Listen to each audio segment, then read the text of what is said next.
Good morning. Hey guys. Hello. Salutations. How's it going? Hello. All right. So, as you all are aware, we have a new player. His name is Edward, and now he's a dick because he put a fucking Cardinals logo as a Skype icon. I changed it back to the coffee cup. I don't need no targets right now. Man, the Cardinals are just like such a boring team. Like, I don't care if they're good or bad. I'm just disinterested in them. Well, it's also I'm a Cubs fan, and I'm just the survey I sent to people. One of the last question was how many games will the Cubs win in the World Series this year. So he's been doing this Cardinals shit all day long. Anyways. Oh, those Cardinals. Those Cardinals. Football started tonight, so I was thinking. No, football doesn't start till after the World Series. But I did notice that they have won a lot of games. The Cardinals, here lately when I was looking at their schedule. Yeah, they're doing all right, but they're not. They're in second behind the Cubs. Go Cubs. But yes, but you will encounter him some point here this afternoon. I guess the real quick round, the rest of you introduce yourselves and all introduce your characters for each other, so you know where you stand. Wait, so where are we meeting exactly? Well, you guys. I don't know why the dots in Silver Moon. I thought you guys were in Everland. We went back to the teleporter place, right? Right, but that's in Everland. I think we were just en route, and that's where we left the marker. Yeah. We dealt with the bandits outside of Silvery Moon, and we ended the session on you arrive in Silvery Moon. I think we agreed nothing's going to happen until you get to Everland and teleport, but we never did that. Gotcha. Okay, so yes, you find yourselves in Everland on a cool late summer morning, but you don't meet him here. You will meet him momentarily. But if you'd like, go introduce yourselves, introduce your characters, so you can start getting a feel for your guys' voices and who you are. Matt, you go first because you're first on my screen. Oh, I'm first on the screen now? Man, I've been promoted. Okay. I'm Verabrar Deslantier, a noble of the House Deslantier of Waterdeep. And by Waterdeep, I clearly mean Neverwinter. God damn it, I watched Lord of the Rings this week. From the noble family of Deslantier of Neverwinter. No, that's not right either. What the hell am I doing? You got this, man. Are you drunk already? Jesus. No, it is Waterdeep. God damn it.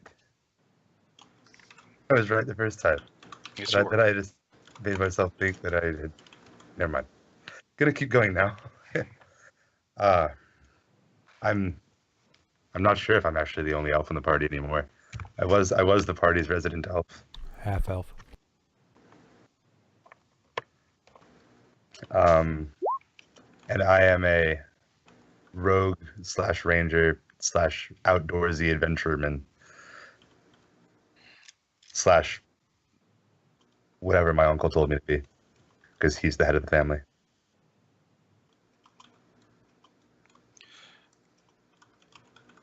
All right. Caldris, Hunter, you're next. What's up, man? I'm Bounty Hunter. They have 6 different names for me, but anything will work. BH, Bounty Hunter, Hunter, whatever. Playing Caldris. He's a half-elf paladin. I am a Harper agent. I don't know if you know what that means. Either way, meh. And I was playing a wizard in the last game, so it's a huge step down for me to be, I guess I'm gonna hit him with my sword. But Caldris is trying to be a little more exciting than that. We'll see. Guess what class are you actually? I am a paladin. Sorry. Anyway, no worries. And Tyler. Okay, my name's Tyler. I am playing Ryle Thorson. He is a cleric of Gond. He is a clan crafter for one of the dwarven clans, and pretty much he's just a cleric doing cleric things. One big thing about him is he's missing his left arm, and I had it replaced with a mechanical arm because Gond is the god of, Mister is the god of magic, Gond is the god of inventions, kind of dwarven gnomish inventions, and a lot of kind of clockwork, steampunk style stuff. Mm-hmm. And I built that arm to replace the one that I lost, and I've been traveling around until I met up with these guys. That's pretty much it. I don't find he is a human. So he is a human who is a clan crafter for a dwarf clan who worships a gnomish god. Well, it's a gnomish. He's in all the pantheon. Well, it's not really a pantheon, but he's well, normal smithing god is Moradin. Gond is one of the lesser smithing gods, but he's one of the big on inventions. Say. All right, so that's the team. You'll meet your new player when he arrives. So you guys are here in Everland. It was a terrifying trek from Silvermoon down to Everland. I don't know how you survived. I believe, actually, I was thinking about it this week on it, because it has been a few weeks since we played. I believe you guys are going to Yartar to try and pick up that magical weapon that you were gifted, if you can find it. And beat the shit out of the red-headed stepchild. Right. Okay. Yeah, I'd kind of forgotten where we were at. It's been like 2 or 3 weeks since we played. Yeah. Yeah, but that's where you guys were. And I think next somebody wanted to go to one of the Eastern Dwarf holds, whether Gauntlegrim or Mirabar or something along those lines. We tend not to plan that far ahead. Right.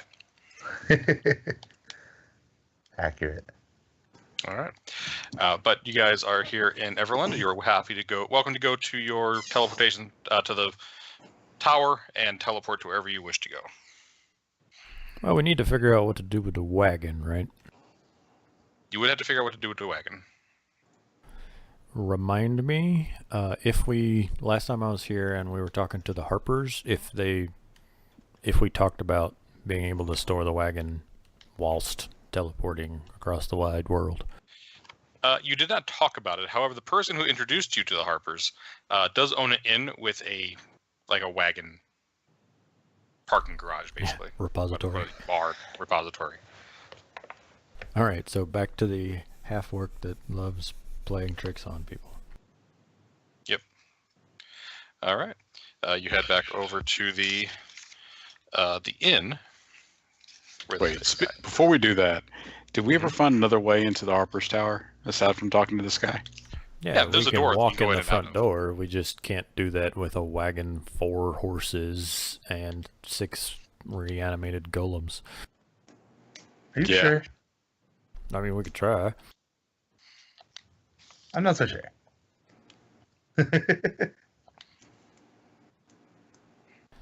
Is there anything else that we need to store here? Like, I'm sure I can probably check my inventory and find a couple of things that I'm okay ditching in the cart so I don't have to carry them around. But aside from the actual horses and wagon, thoughts? We have those 2 giant. Oh, yeah. I can't remember what they're called. Seeking wand things. Is there anything that we're going to need to purchase on the other side that we should be thinking about? More horses? More horses. These things. I should be able to lug 1 around, but I don't think I'd be able to lug 2 around. So I figured I'd take 1 with me and leave the other one somewhat hidden in the cart. Okay. Isn't it like integral to the cart now? Didn't you like mystic Well, we have force it another- in? We have another one. Well, I Okay, mean, the other one. like, do you really need to hide it if it's like part of the cart? I guess not.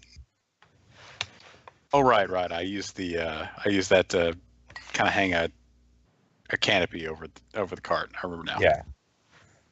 It's like this cart is so funny. Best cart.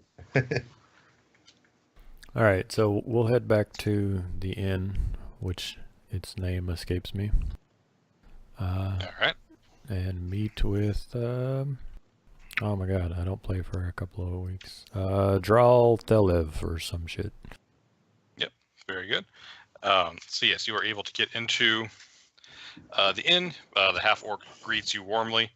He pours you all a couple drinks and asks how he can help.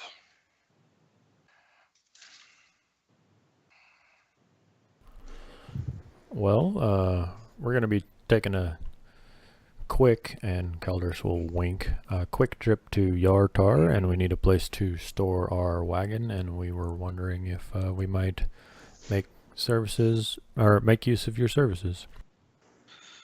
He'll nod and say, of course. Friends of the tower are always friends here. Discounted rates, it'll be a silver piece for every day that it stays.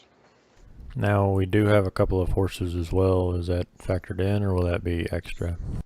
That'll be for everything for you. Raul's gonna search through his bag, pull out about 2 gold coins, and 4 gold coins, and say, "This should be good for about a couple months. Well, a month at least." Yep, that'll be. Let's see, that's 10 gold. You said 4 gold.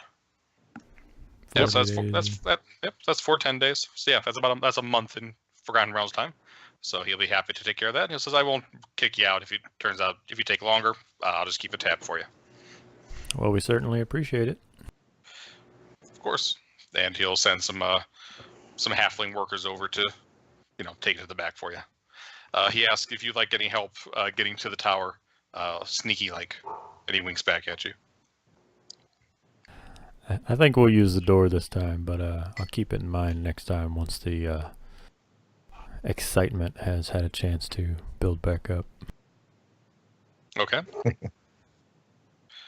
By the way, we will go ahead and we'll just say that the bard stayed behind in Silvery Moon. He found some dryad piece of ass there or something that he couldn't separate himself from.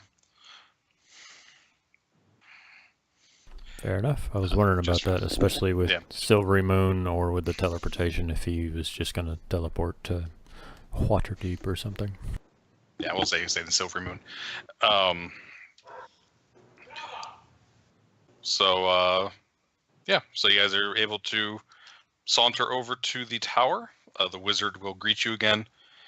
The wizard, Crowan, and he will ask you where you wish to go. I'm just going to tell him that we are bound for Yartar. All right. He will guide you all into the circles with your stuff. He will say some magic words, do some weird hip thrusts that you're not entirely sure is necessary. And then he will, you will bamf yourself over to a kind of a dilapidated building, and you can smell the river somewhere in the distance. Sitting at the outside the circle, kind of keeping guard, is an old man. His name is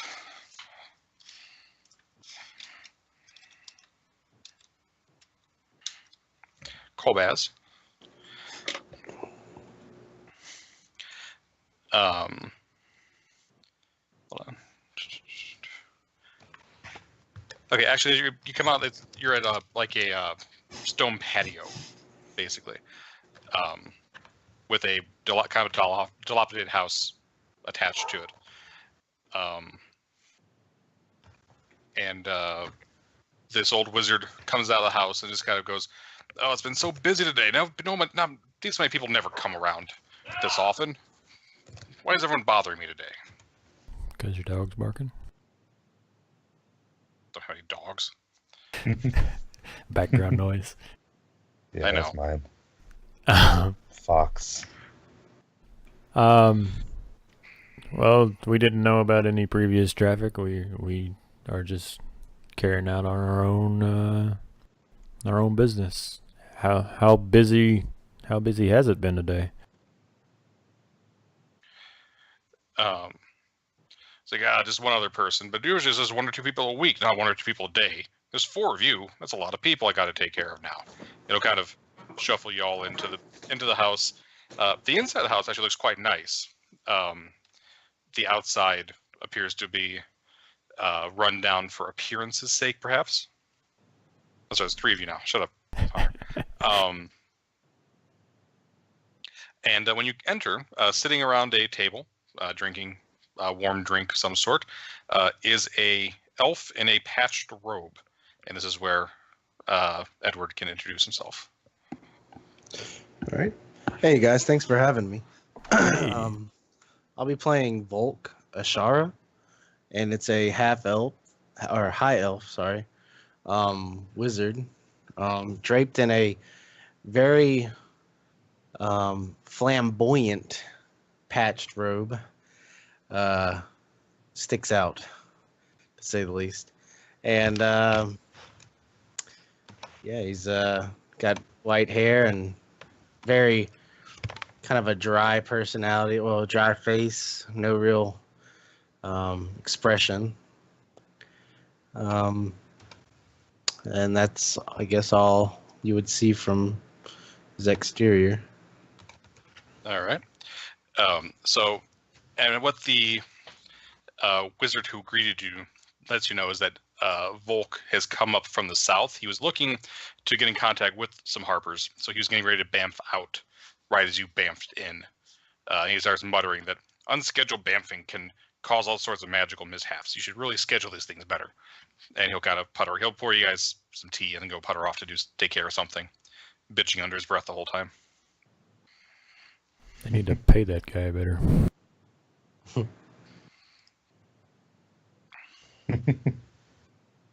Well, if you're looking for Harpers, I think Caldress here is one of them.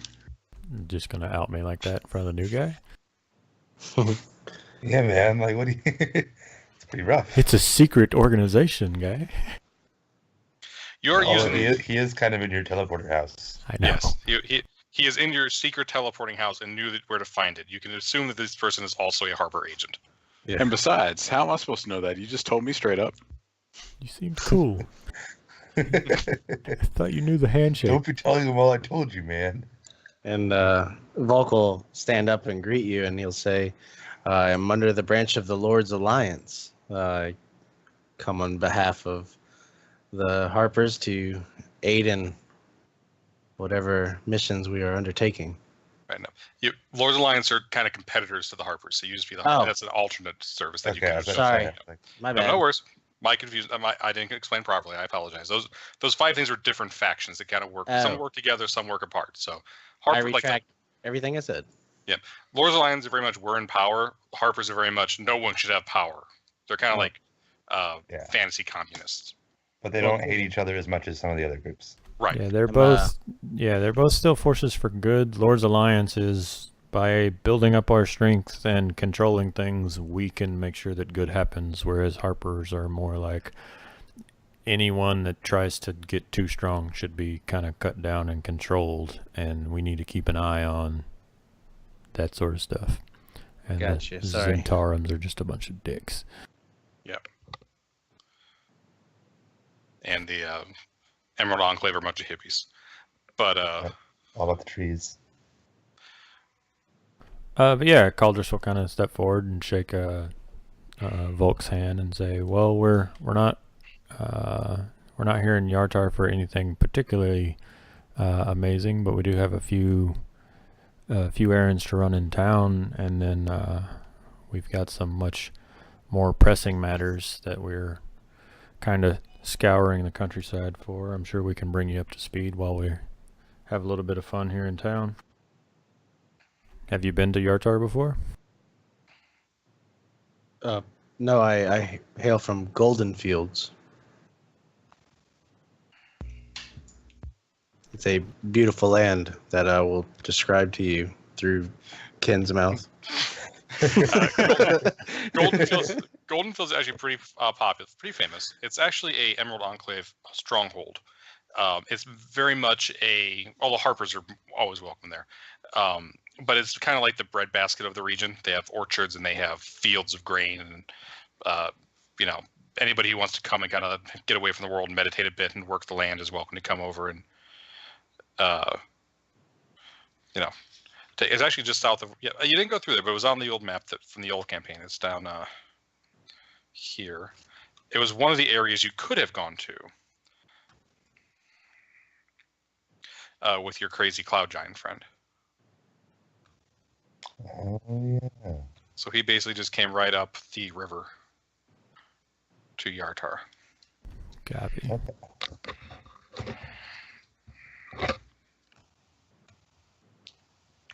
So, in your travels, have you caught sight of any of these giants that have been roaming around? Have I caught sight aimed of at any Volk. giants? Yeah, that was aimed. Yep. So- I apologize, Volk. Yes, you did see. Like I said, the Golden Fields. The reason you left Golden Fields was that it was attacked by hill giants, Oh yeah, my bad. and you fended them off. You helped fend them off, but you came out trying to search for more help and trying to figure out what was going on with the giants. Yeah, the hill giants attacked Golden Fields, and I was able to help thwart that raid on the town, and now I'm here to lend my services and help other towns under the same fate. Well, if you're from Golden Fields, we were just down the road in Nightstone, actually, and it had been attacked by cloud giants, and that's kind of what wrangled the group of us into working together and setting out across the east here, and the whole time we've been beset upon by giants of near every race. I think we've hit them all, right, guys? You guys can give me nature or arcana checks to see if you know of any other giants. That's a good question.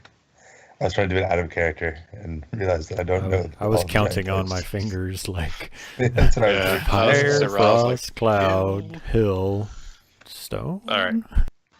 Yeah. There's- Lots of fire giants. Farabur, aren't you a ranger? How do you have a 0 nature bonus? Anyways, Because nature's an intelligence skill for some stupid reason. Ryle, you're so Ryle, you're from your dwarven lore. You know the stone giants are a thing. You've not encountered any of those. Caldris, you've heard some lore of storm giants, but you don't know anything about them. Copy. Supposedly the storm giants are the. You're a cleric, so you probably know. They were originally the top of the top order of giants. They were the most powerful ones, kind of the rulers of the giants. But you've been told that the ordning is broken, so you don't know what that means for them at this point. Yeah, we don't have much idea. We don't have much of an idea what the other giants are doing around here. We do know that the fire giants. Well, we were in Tribor, and we thwarted a fire giant attack ourselves. And while we were there, one of the fire giants had one of these, and I will take the this giant 4-foot-long metal. Voden Say what? pod? Isn't it called like a Voden something or other? Yeah, Volden. I linked it a Vonadad. second ago. Volden something. Vonadad. Vonadad. And it appears that they were searching for adamantine. We unearthed a huge chunk of it over there in Tribor, and every time we're not exactly sure what that was, but since all the fire giants we've came across have been carrying one of these things, it seems that they're looking for adamantine anywhere. Now the other giants we came across, I know we came across one cloud giant, and he seemed a little, he was off. The other giants we came across were just hill giants. We have no idea what they were doing, but fire giants seem to be searching for something. I'm gonna keep asking Volk questions that he has to defer to the GM on. But Caldris is gonna ask Volk. You say Golden Fields was attacked. Was there anything that the giants appeared to have been after when they ransacked Nightstone? They took a giant stone obelisk, and then like Ryle said, when they attacked Tribor, they were after a large chunk of adamantine. So was there anything in Golden Fields that they seemed to be after? Okay. So what you know there, Volk, just based on what you saw, the hill giants seem to just be stealing the food, raiding for supplies. The ones that ran away with just mountainous handfuls of fruit and grain. Some just uprooted trees and just carry the whole trees away. Mm-hmm. The cloud giant, because you guys know the original party know that the Nightstone giants were cloud giants in one of their flying castles. So the cloud giants stole a magical stone that supposedly had magical anti-dragon properties, based on what the legends from the town people. The fire giants are looking for adamantine. You don't know why. The hill giants are just collecting food. You also included, because remember the hill giants you guys found were scavengers. They had big sacks of food and whatnot. The frost giants, you didn't talk to them long enough to know what the hell they were looking for. Now, Volk, if you would be kind enough, since you got the information about fire giants, you are a fairly learned person. Give me a history check. Well done. Now, just when we're rolling these, if it's just a regular roll, we just take the first roll. Okay? You get 2 because of advantage, disadvantage. So if you have advantage, we look at both rolls, and we take the higher one. If you have disadvantage, we look at both rolls, take the lower one. Okay. Now, if you have a reason to re-roll something, like if I give you inspiration, and you roll a 9, and you're like, I don't want that, I want a better roll. You don't just get the second number is better, you have to roll it again. You got it? Okay. Gotcha. That way you can't. So I know if I re-roll inspiration before. Sorry, go ahead. Just to finish the inspiration thing, you can choose to do it before you roll, and then you'll just get advantage. Right. How do I have inspiration? No, you get that for being awesome. Oh. Actually, you know what? Because it's your first session, only your second session ever playing, I will give you a free inspiration that you can play with. But you can only have one at a time, so you can't earn another one until you use that one. Okay. Okay? But with a 9, you don't know enough about giants to know why the hell they're looking for adamantine. Totally unimportant. You usually get inspiration for outsmarting Ken. Yes. Once in a while I would get it for puns, but he started punishing me for that. The Vaughn and Dodd, you guys are fairly certain that you know what that is, or you just kind of obtained it from the fire giants? I'll lift the thing again, and I will hand it to you, but it's pretty heavy. It's a 4 foot long. Well, 6 foot. Is it 4 foot long? Or is it 6 foot long? I know it's a huge piece of metal, pretty much. Volk has very frail looking form, so he would not attempt to even carry that or wield it. I'll start to hand it to you, think better of it, and set it on the ground, put my hand over it. This thing right here, we didn't have anyone identify it, but we did find out that it had a few properties. It can search, it can cast detect object or locate object with, I think 10 times a day, and it recharges at dawn. But if we look for adamantine, it has a range of about 10 miles. Okay. So it's like a honing stick kind of deal for adamantine. Pretty much. All right. That's how we figured that the fire giants were looking for that. We used it first in Tribor, ended up finding this huge piece of adamantine that may or may not still be here. Well, may or may not still be there, but we haven't been able to find anything else.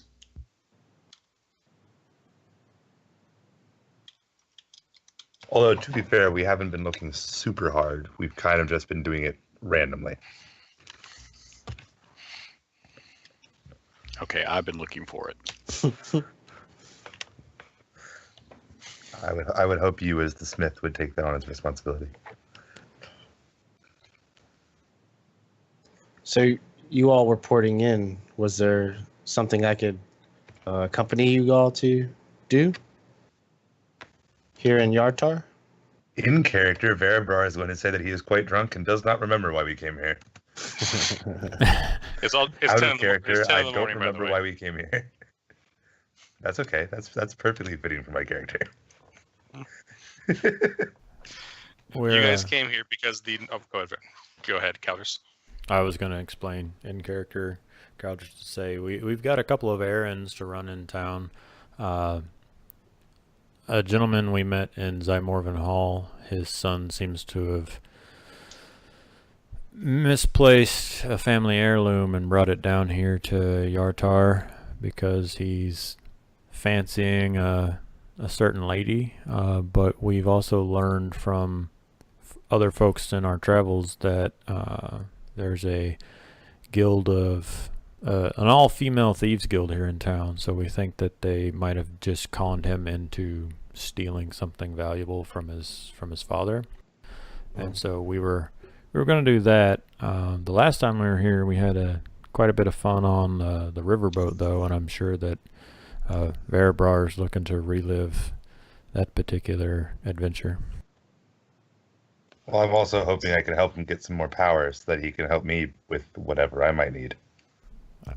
Not judging. It's not just a drunken debacle. There is some method to the madness. Man, that fox needs to fuck off. What the fox? Yeah, my dog is going spastic.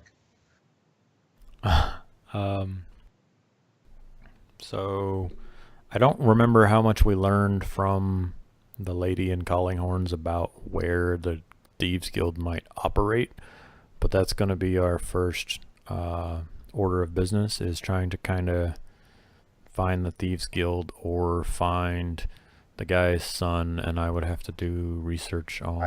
I speak Thieves' Cant. Okay. Well, that's true. However, since you remember Calling Horns, you were informed that there is a inn that they tend to that has a connection. It's called the Wink and Kiss. It's down by the docks. Alrighty. I'm a fan of docks. I grew up by them. I'm going to go read through my notes to try and find the son's name. Okay. But I am ready to head out. Alrighty. You guys head out. Sorry? Here we go. Found him.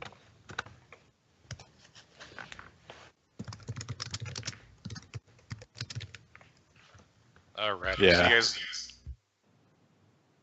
Sorry, Go ahead. I was just going to say, we usually aren't the scatterbrain. We haven't played a game in like 3 weeks. No. It's okay. It's my second game, so I'm super scatterbrained. But you guys are able to get down to the docks. It takes half an hour or so. It's not Yartar's a good sized city. It's not metropolitan sized. But you are able to get down there, and it's open despite the early hour. There are some scuzzy looking workers. The women, there's all women working the counters, and you are able to get a table and sit down and have a drink if you wish.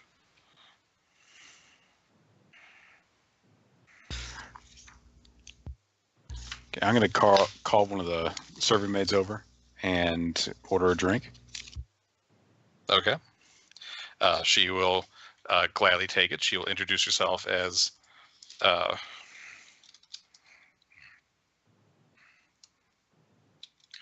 Magyar, and she will ask you if there's anything else that she can do for you. Not for me, but my friends here might want something. Volk will order a water with mint leaf. Fancy. This will get a cockeyed look from the waitress, but she will write that down for you. And an exceptionally cockeyed look from Verabrar, who will order an ale. Galders will order don't- an ale as well. I don't partake in the spirits of the realm. Well, sounds like you're missing out. Is that a personal decision, or? I just never have, and I've seen bad things come of it. So, mind on my studies, and just never let anything distract me.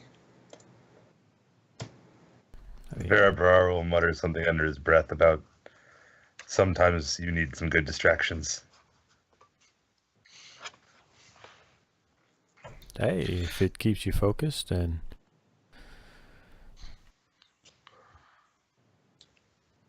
Sorry, my mic cut out. Hey, if it keeps you focused and, on point, then who am I to judge? We each have our vices and virtues, so...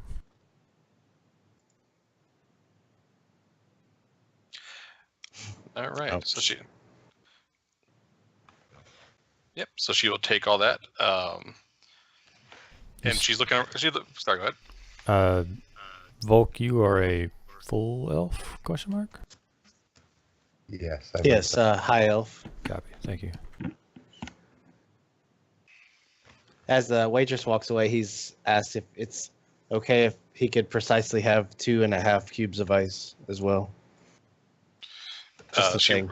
She rolls her eyes. Is just, oh yes, my lord. And, Sorry.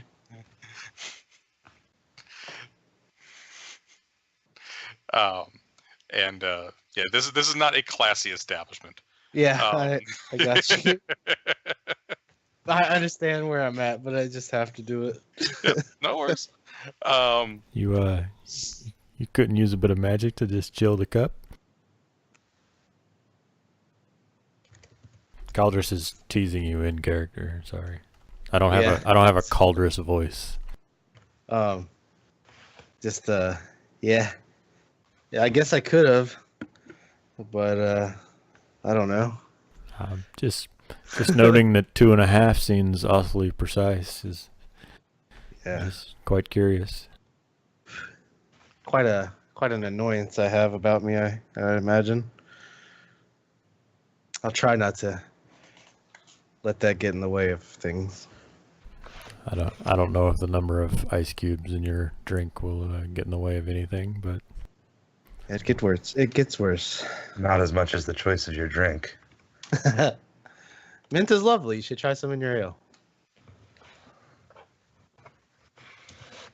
I'm just Erebor imagining. was looking I'm just imagining the look of Erebor at that comment. Just, like, utterly speechless. Just what? Who else is in here with us? Like, I know we all just rolled in, but how many other patrons are hanging out at this particular time of day? There are a couple of patrons. There's a table of what look like. Look at me a perception check. Sure. Oh, this is something I could do. Yeah. I can perceive. There's a bunch of people around. Was that everyone? Yeah, anybody who wants to give me a perception check. Yeah.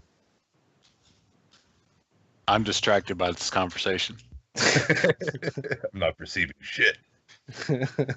So Erebor, even though the shock wears off and you're able to look around yourself a bit, this is definitely the kind of dive where you will find thieves and ruffians and whatnot.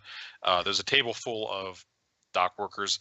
There is a table full of surprisingly well-dressed women for this sort of table. They don't look like servers. There are, the women, the servers are all dancing around. There's a woman behind the counter. And there's a couple of tables like just dock roughnecks sorts.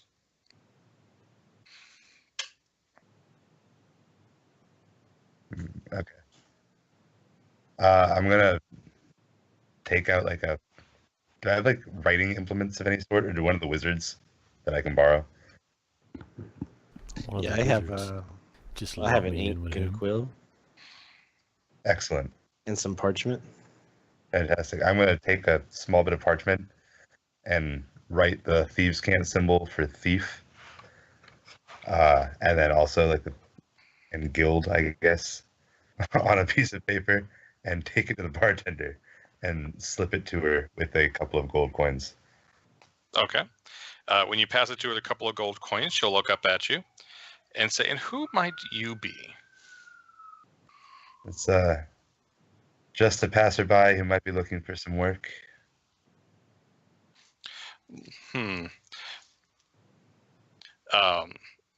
She'll kind of look around and be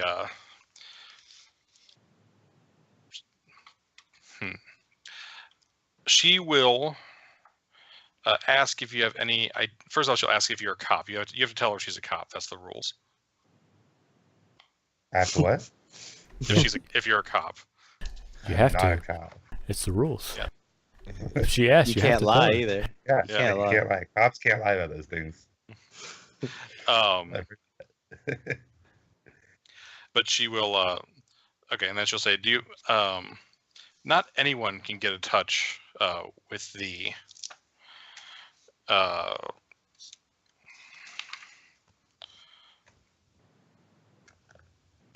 What the fuck was the name of the?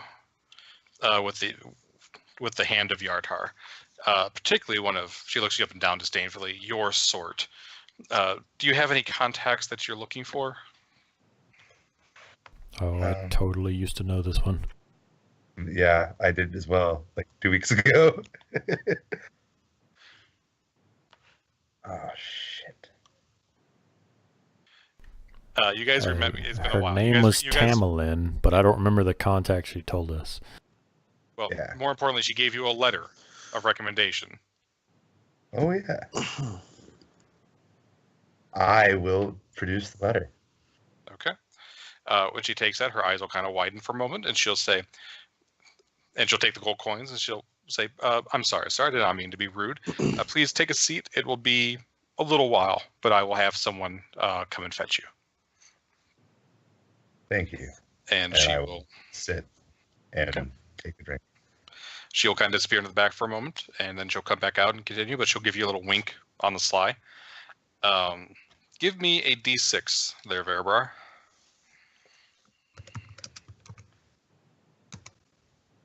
Nice.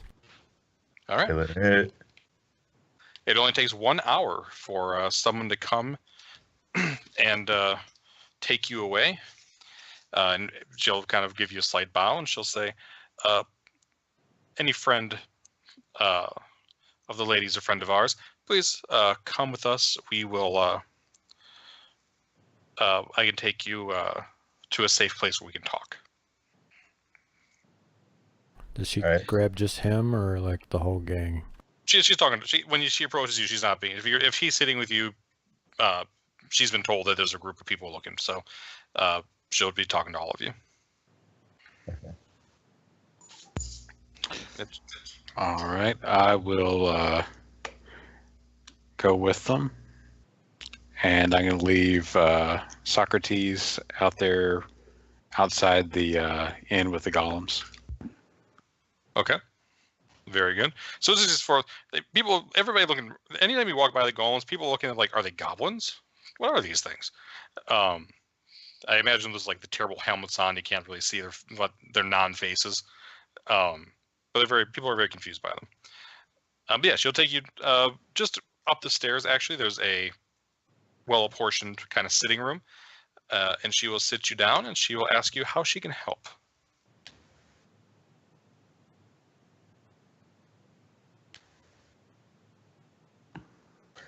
This is all you, Matt. A lot of pressure, man. This is the Thieves Guild episode. Like this is. Yeah, is but I you. don't remember why we're here. We're looking for Harthal Zymorvin and a lady whose name we don't know that he fancies. Okay. Because he has a giant slaying sword. Right. Okay, I put this quest back together now. So I will tell the lady that we're looking for the son of the family Zymorvin. We were told that he came here chasing a lady. She'll kind of smile and say, "Oh, that young fool. Yes, he did in fact come down here, following a pretty set of eyes. It does happen.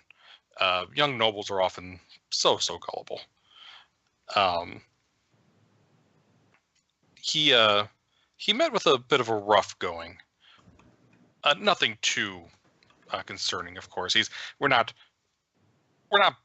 brigands. We're not going to, murder someone for their loot. We will accuse someone of murder so that they get arrested and we can pilfer their goods. But he'll be free in a week or two, probably. Such a thing can only be expected of one so naive. Oh, such. But hopefully a good life lesson, and his father won't bother him. Was there some reason you need to get in touch with him? Truly, I could care less about the boy, but the sword he holds was promised to me by his father. She'll say, the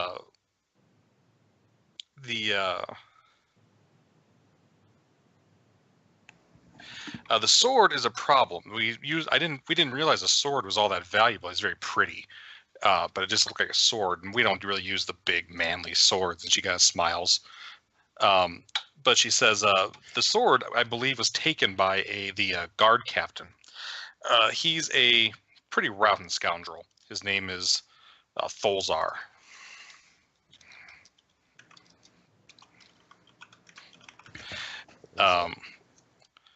So he's using that himself now. Perhaps you could get it from him. I know he's not popular with his superiors. I wouldn't recommend attacking a guard in plain daylight, of course. But you'll have to get that off of him. I don't have that. I do not have that available. You say he's not popular. What exactly has caused this rift between him and his superiors? Do you know? Well, most of the fact he takes bribes from us on a regular basis. I mean, so do all the other guards. It's not like he's spectacular about it. He's just a little less circumspect. I'm assuming you wouldn't fret the loss of this Tholzar? We would rather he's a useful tool. But if this is something that you desire, you clearly it's something in need. You have the friendship of one of our leading members. If you can take whatever means you take and not earn our enmity in any way. I will do my best to avoid causing him to lose his life, but the situation may become such that it becomes unavoidable.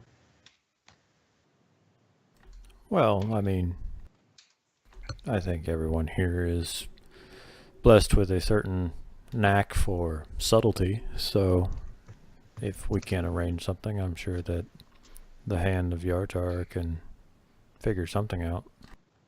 There's no need to rough Tholzar up just outright. No, I was suggesting that we go negotiate with his bosses first. But we will have to see where things go and get more information before we can make a plan, I think. Information is always key. But yeah. I want to thank them for meeting with me. And then, unless anybody else has any questions, I forgot what I wanted out of this meeting. Okay. She'll say, if you need anything, just let... what the hell was that girl's name? So many names to remember, huh, Volk? So many names. We've been to like a dozen cities now and met 4 or 5 NPCs in every city. Just let the girl downstairs know what you need, and she'll get in touch with us. And I do know that Tholzar has a tendency to come here on a night. Not every night, but some nights. So you may want to try and seek him out. Thank you. That is useful information indeed. She says, of course. And she will stand up, and she'll tell you that your tabs are covered here for the night. And she will walk out the door. Verabrar will bow slightly as she leaves, and then follow her out, I guess. Okay.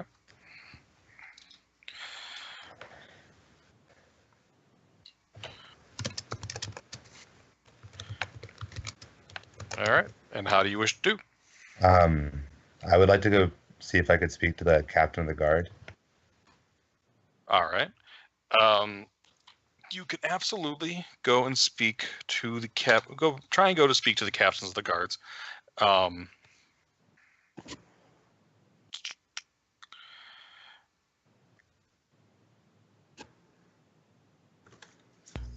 So, Verabrar, are you sure you really want to... I know this sword is technically ours, but do you really want to get involved with potentially relieving something from one of the guards? I'm not sure I really want to get involved with stealing or taking something from the government. Oh, not seems like a... That's why I'm here. Right. She made it sound as if this Thorvin fellow, Tholzar fellow, had been somewhat of a problem to the other guards. So I'm suggesting that we try to help them solve the problem that is Tholzar in exchange for his sword. That was going to be my proposition to the captains of the guard.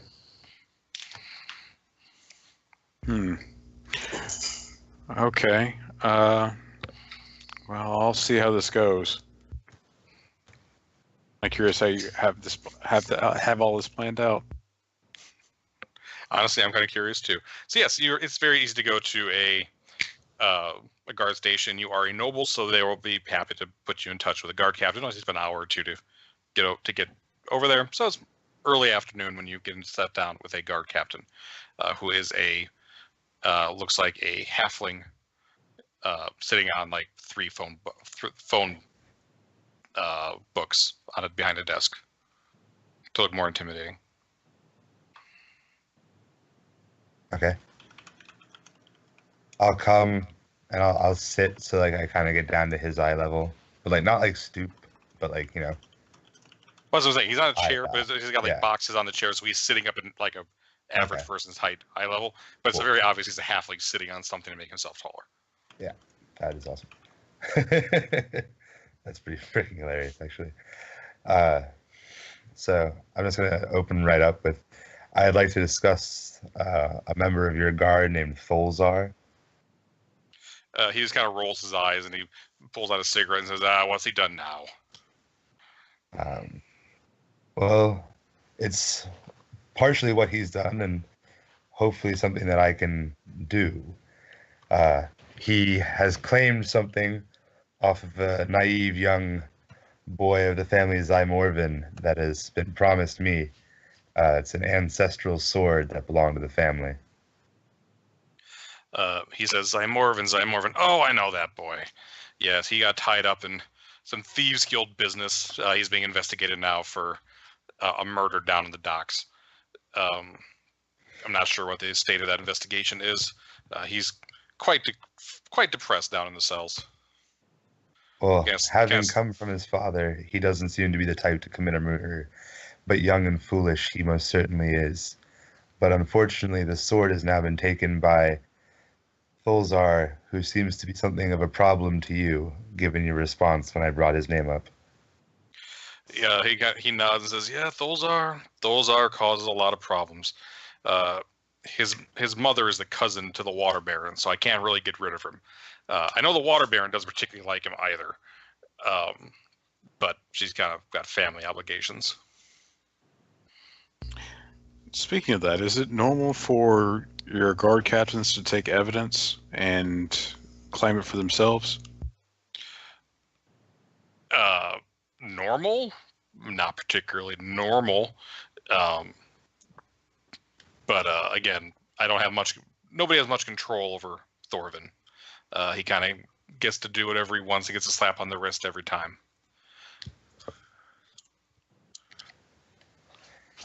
Well, if there's anything I could do to help you with this Tholzar problem, I'd like to offer my services. In exchange, all I would require is that you look the other way as I take back what is rightfully mine, the sword he holds.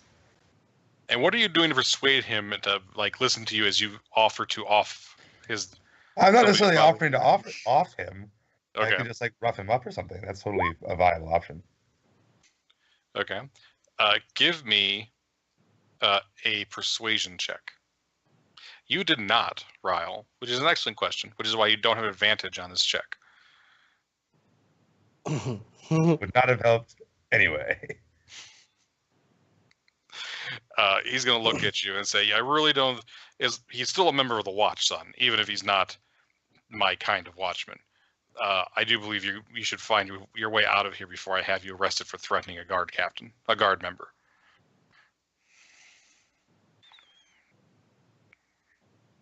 I don't recall issuing any threats, but arresting a foreign noble and a member of the Lord's Alliance might be a dangerous game. But if you wish me to leave, I will take my leave. He'll nod and thank you. Thank you for your time, my lord. But he says "my lord" in a very dismissive tone. Oh, I totally want to murder the Thulzar now. Just putting that out there. Just really want to do that. And then leave town, probably. I'm You super are- enjoying is- this Verabrar episode, by the way. Verabrar, give me a just straight intelligence check. Like a saving throw or a check? Just check. Man, my saving throw is way better than my check, though. Not too bad. Oh, thank God. All right. You think that as a Lord's Alliance, you might be able to get a audience with the Water Baron herself. Oh, that's an excellent idea, actually. Let's run this all the way up the chain. Let's do it. So, Verabrar, if you are going to go meet with somebody else, maybe we shouldn't offer to harm government officials, especially when we don't have any proof that the sword is actually ours. I believe we kind That might of... have come on a bit strong. Yeah, I know this might be something that you normally do, but I don't really want to spend the rest of my time in prison. Fair So point. just be careful. I will relax it for the meeting with the Water Baron. All right. Before we go anywhere else, I'm gonna pick up the golems. Now that I'm a little worried that the guards might be watching us, and have Socrates kind of sit on my shoulder and watch that we aren't being followed or anything. Okay. Very good. So you have pet golem? Yeah. So what we did is I'm a cleric of Gond. We basically and I'm a forge cleric. We basically reflavored Animate Dead to make golems, Okay. like clockwork golems. Let me see if I can find the picture again. Gotcha. But I've got 4 of them right now. They're Larry, Mo, Curly, and Chimp. Is that the construct picture? Yeah. Got you. And I have a raven named Socrates. All right. And just so you know, I defended this earlier, Edward. As a wizard, you want to have mage armor up every day, but more or less, just in case something happens. So I'd recommend just mark off a first level spell at the start of every day, and say you have. We know you have mage armor up, because if you wait till you're in combat to cast it, it takes an action, so it just reduces the amount of effectiveness you have in combat. Got you. Okay. So can I do that now? Yeah, just go and do it now. Okay. We'll say it's been up, All right. and that way, because it lasts all day basically, so that way you don't And- have to worry about casting it later. I get my ward for School of sorry. Yep. Because that's a abjuration spell, so you absolutely Yeah. get your ward. So you get those 10 hit points. Okay.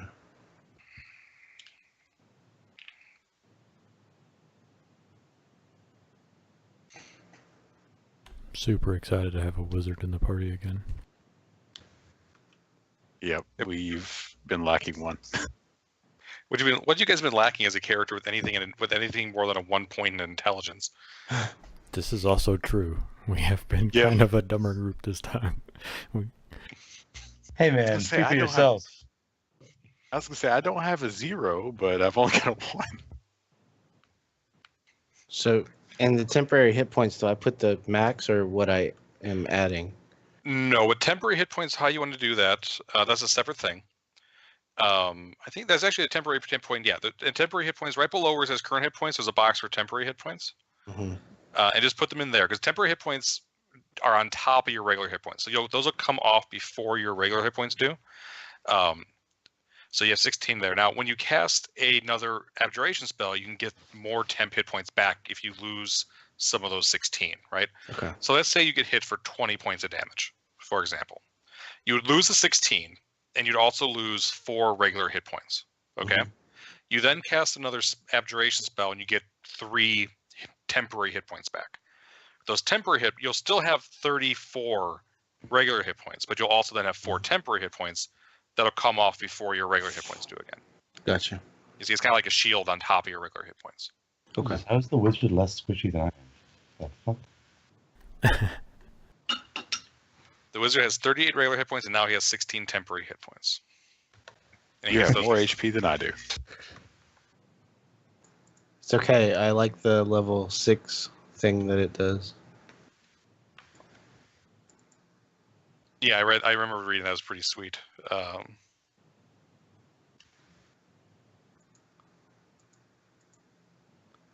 yeah, the projection ward where you can he can actually use his ward as a reaction and like give you guys those temporary hit points if you're within 30 feet of him. Okay, that's pretty cool. Yeah, kind of like throws a project it to you guys, and it blocks damage for you. Okay, that's going to come in very handy. Nice. That is going to come in very handy. I'll actually be able to do my guerrilla warfare melee style thing that I want to be doing. Or getting beat up by guards. Hey man, I'm very, very Don't put dexterous. that evil on us. I don't remember what this does. Okay. It raises your so it just puts you up to a 16 AC. Okay. Sorry. Hey man, no problems. To hold up. You should have seen my last wizard when every time I wanted to do something, it's like, hang on, let me read these 3 paragraphs of shit. You know what? Fuck it, fireball. Sorry, Eldar. Yeah, I hope it doesn't come to that every time, but I can't say it won't. It's all right. All right. So you go to the Water Baron, and well, first off, does anybody else want to do anything in town while Verabrar is running all over town, making people angry and trying to get audiences of people that he wants to irritate? Sure. I would like to buy 4 cloaks. Well, 6 cloaks. Just something to put over the golem so we don't get too many stairs. Okay. Yep. The golems, you can definitely You outfit like the dress golems. them up like butlers. I should do that. Next time we're in a bigger town. Well, Yard does a good time. You could definitely get butler, like halfling-sized butler apparel here in Yartar. There is a very nice part of town. You haven't spent much time there, but there is a nice side of town. I have a butler. Literally, a butler in this game. Oh, Oh, that's cool. unseen servant or something? Yeah. Nice. He'll make us mint tea whenever we're inside of my tiny hut. You got tiny hut. I missed that spell. That's what we've been missing. We had 2 tiny huts in the last campaign, and it was amazing. And sure, Ken did dig under it that one time and beat the shit out of the 2 wizards, but you know, that's beside the point. I wish I could have been there for that. Yeah, that the Earth Temple situation got really hairy. Fuck that Earth You guys Temple. spent like 2 months at that fucking temple. Anyways, so you are able to get that no problem, and you can outfit. It's gonna be fancy clothes. So look in the handbook for what the costs for fancy clothes are. Okay. I'm changing my picture of the golems to that. Fine.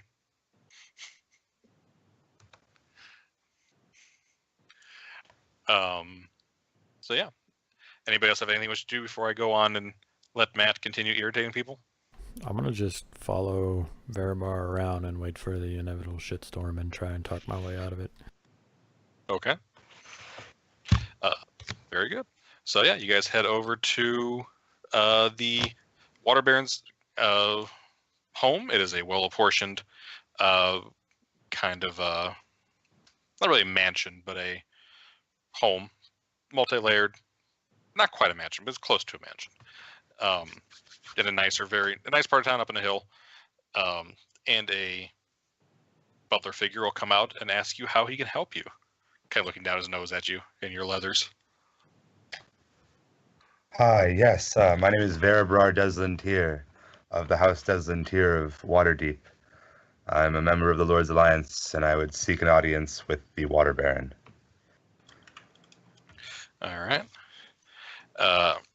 He will ask you for some proof of your affiliation with the Lord's Alliance. I will show him both my family signet ring and my Lord's Alliance insignia. All right. He will bow to you, and he'll escort you and your companions in, sit you down in a like a sitting room with a nice bay window, and there's like a harp in one corner and some plants, very high end. And he'll ask you to wait a moment while he gets the Water Baron, who you all know is a woman named Nestra Ruthiel. I feel like I should have dressed up for this.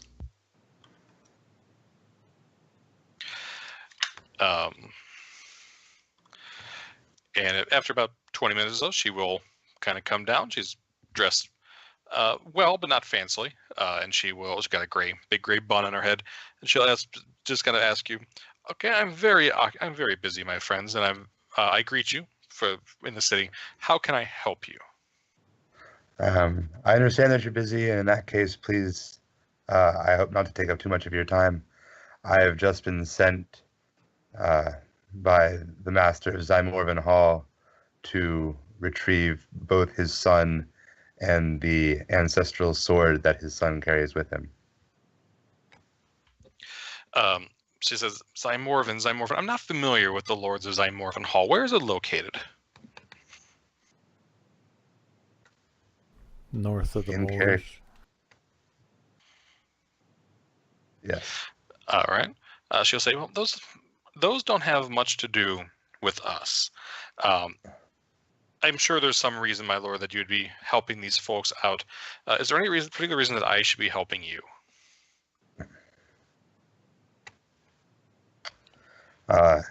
If only as a member of the Lord's Alliance and to keep order between someone who's been so unruly under such excellent care as your nephew, Folvar. At the mention of his name, she'll kind of roll his eyes. Give me a persuasion check, and you can do it at advantage. Since you actually paid attention, remember someone's name. Saved. Right. She'll kind of when you mention his name and you're very confident, she'll kind of wave her hand at you and say, "Yes. Where are you staying?" I've only just entered town, but I will likely find an inn nearby, so that I don't have to venture into any unsavory areas of town. She'll say that's a wise move. There are plenty of unsavory parts of town, both the low down by the docks and also the high in that decrepit gambling riverboat. But yes, find your inn. Is there an inn you might recommend then? Sure there is. Just let me think about it for a moment. Asking for names of inns. I was going to say, out of character or in character? Yes.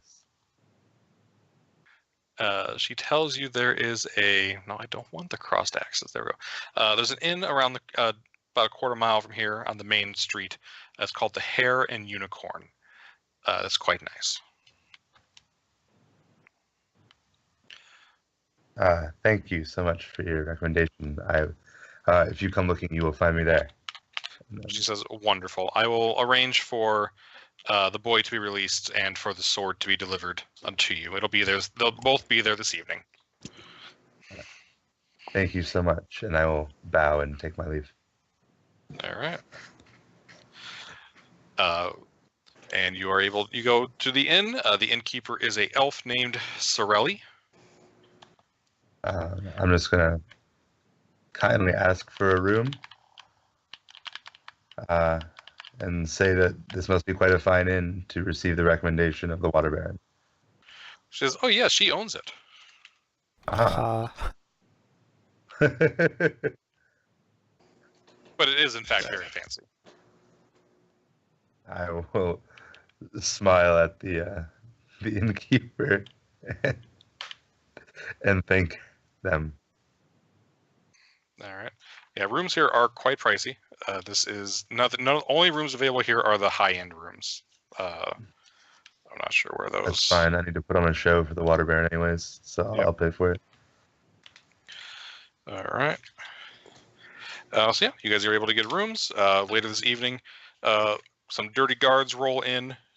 One of which is holding a scrawny teenage human youth, and a wrapped, like it's a bundle, but it's very clearly like a board wrapped in a sword wrapped in a sackcloth. He'll come up to your guys' table. He'll throw down the sword, which clanks through the sackcloth. He'll throw down the human youth, who smells very bad, and he will walk out the door again. I will thank the guard and then yeah, and then I'll just look disapprovingly at the young boy. Yeah, he's just kind of sitting on the floor, head down. Says, and he's just kind of muttering to himself. It's like, I was going to get out on my own. I had it handled. You're welcome. Yeah, we can see how well you had it handled. I will Things happen. take the sword away from near the young boy for safekeeping. All right, you have a longsword that is a giant slayer. Let's see, is the stats in here? That's in the DMG. Let me give you those stats. Does anyone use longs? Caldrus used long swords. I need to deal with a phone call real quick, so somebody write down the notes so that I can get it when I get back. I'll Okay. give it to we'll give it to you when you get back. On the boy, who's on the prestidigitation? Okay, you're cleaning. The wizard kind of starts muttering to himself, makes some gestures, and all of a sudden the boy's like all the dirt just kind of rolls off the boy and rolls out the door. So he all of a sudden is not quite so dirty and not quite so stinky. That's funny. Cal just starts playing with his new toy. The kid looks up very angrily at you. Yeah. Well, I continue to size up my new toy. And then I take a phone call. That's on your phone call. Translator. All right. What do you want to do with the kid? Keep an eye on him. And how does this door lock? Like, is there a way to like Right lock now it? you're just on the common room. You can go up to your room if you like. The door. Yeah, there's a lock. There's a lock on the inside of the door. Okay, perfect. Because like I'm gonna lock him into the room with us, Okay. and I'm gonna sleep with, or like Calvus, I guess, deal with the sword situation. But I would suggest keeping it close at hand. Yeah, Cal is already thinking. He's already sleeping with the sword. He's whispering sweet nothings to it. Yeah, He's so happy about his new fancy it's gonna sword. be useful as shit. Are we taking a long rest? Well, it's up to you guys. If there's anything else, you guys? It's in the evening, but it's early evening. It's like, Right. have some beers. What would I need to roll to see if I could find out how much I think it would cost to get from Tribor to Zymorvan Hall? Give me that's a good question. Do you have cartography? I do not. You're not skilled at cartography. I guess give me a survival check.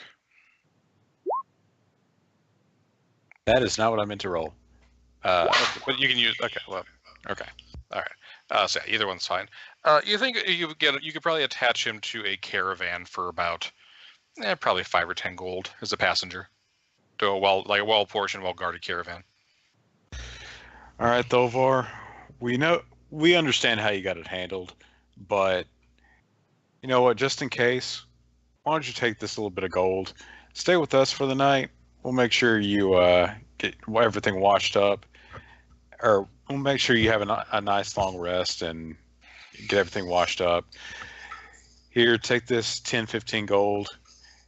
If you maybe you can find you a caravan to take you back to your parents' place. I'd hate to see you get lost here all alone. All right. Give me a persuasion check.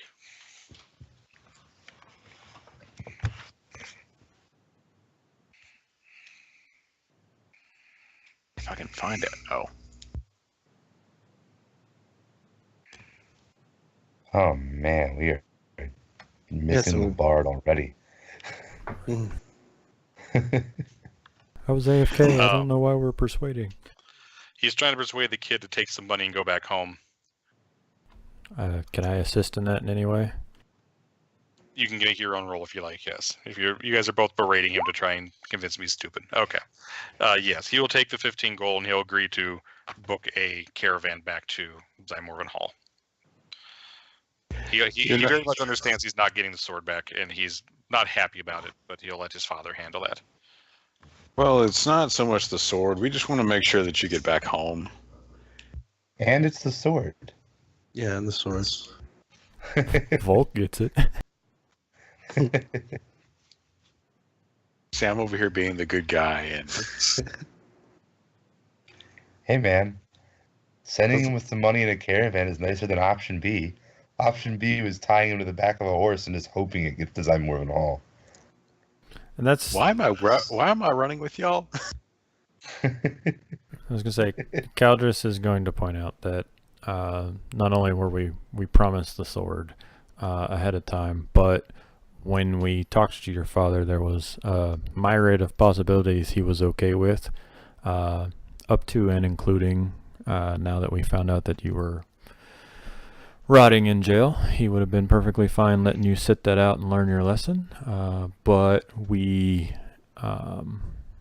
felt it best to assume that you had learned your lesson well enough, set you on your way back home, and we won't tell your father about all this if you don't feel that it's necessary to do so. He'll look. Sorry? I was going to say, yeah, look, just these things happen. Just trying to stay out of trouble next time, and don't be dealing with any thieves guilds. And I'm going to look over at Verabrar. Things tend to go badly when you start messing with the underground. He'll look at you. He'll look at you all, and he'll kind of put his head down and kind of nod. And he's starting to look all tough, but he's failing miserably. And he'll go curl up like in a cot in the corner and go to sleep. What kind of room is are we sleeping in for this? Oh, night? you guys all have your own individual rooms. They're very well apportioned. These are high-end aristocratic type rooms. Okay. Only the best for the Water Baron. There's a reason she's rich, and it's because she charges out the ass for very nice rooms and other sundry things in the city. How much did she charge me for this room, by the way? Whatever the handbook says for, I think it's 2 gold each. Yeah, you guys are now at the point where you don't have to worry about scrimping on rooms. Yeah, I'll pay for that. That's better.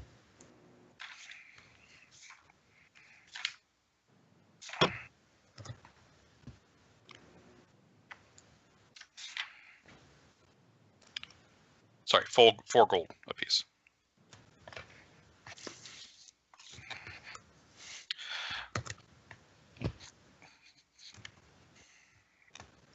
Not a problem. All right. With that, I think Verabrar is going to go to bed then. All right. If anybody else has anything else to do, great. If not, we can bamf to tomorrow morning. You can put young Lord Dumbass on a caravan and be about his way, and you can move forward however you wish. It's Dumas. Sorry? Old commercial. Thank you, Mr. Dumbass. It's Dumas. Don't remember that one. Either. Okay, I'm going to do my thing, cast Animate Dead, get everything else ready for the morning, say my prayers, all that fun stuff. Mr. Dumb. So, we've got our giant slaying sword. What's our next order of business? We still have no idea what any of these giants do. or are wanting. We don't really have another lead.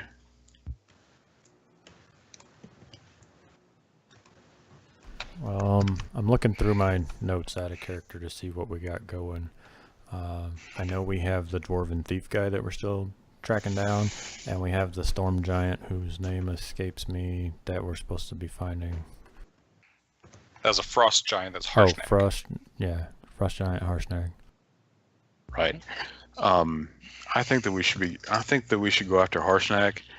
If I remember right, he was up there near Iron Slag, was it? Iron Slag is the fire giant stronghold that the dwarves asked you to take care of. Oh, okay. Well, we decided not I to mess can't. with yet. Yeah. I'm going to bring that back up again since I really want to help out these dwarves from Citadel Felbar. But I don't exactly expect us to actually do it.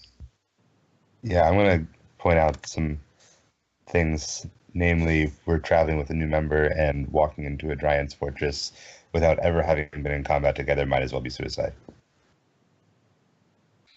I wasn't saying we just walk in there. I mean, clear them out a little bit first. I mean, not. I'm going to suggest. I'm going to give you guys a little. I'll give you guys a bit of a hint. Volk, down when they mentioned Harshnag in your presence, you will remember that there was a frost giant who passed through Golden Fields a few months ago, heading north. He was heading up towards the. He mentioned something about Luskan and then north from there. You're not sure exactly where he was going. Or to what purpose, but he's heading up in that direction. Right. Awesome. Well, in that case, knowing that, we should go that way and also deal with that Forkbeard thief dude who's up there on the Black Ford, isn't he? You got rumors he was up there, yes. Can you ping Luskan? I don't see it. It's on the coast all the way north. Wow, my color is white. Okay. Really? Why is my color white? I don't know. You can change it. Terrible. Trying to ping the snow. So we can teleport to Mirabrar, but we are without cart and horses and stuff. We could teleport to Waterdeep and take the long road up the coast. I mean, Mirabar is again it's one of the large cities. Is one of the members of the large alliance. You feel like you could definitely buy horses in Mirabar if you wanted to. We could totally do that. I was just from a rental metagaming point, assuming that we could acquire some sort of side quest in either Mirabar or Waterdeep, so that we had more objectives than let's spend literally a month headed towards Luskan, following the trail of a guy. Totally with teleporting to Mirabar and then seeing what's around there and also trying to kill that thief guy. Okay, I'm down with Mirabar. All right. Yep. Mirabar to Luskan is 130 miles. So that'd be about 5 days worth of riding. Okay. I need to Sounds good to me. step away for about 10 minutes because I suck at life. All right. Well, let's all take a quick 5-minute break then, so I can get some more water, and then we'll come back. And if Hunter's back, great. If not, fuck him. We'll play. Keep playing from there. Fuck you guys! Okay. I got a new sword. Yeah.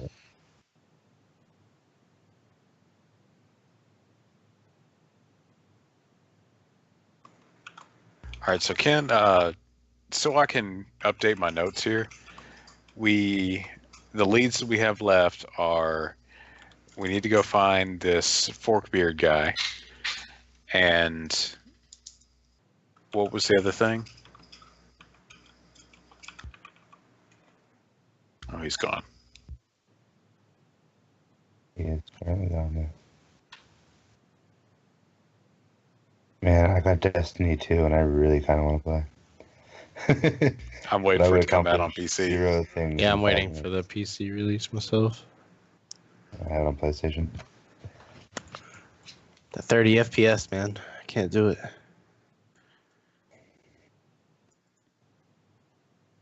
Well, see, I just got me a nice new graphics card, so I have to play everything on PC. PC Master Race. Yeah, well, okay, so it's not.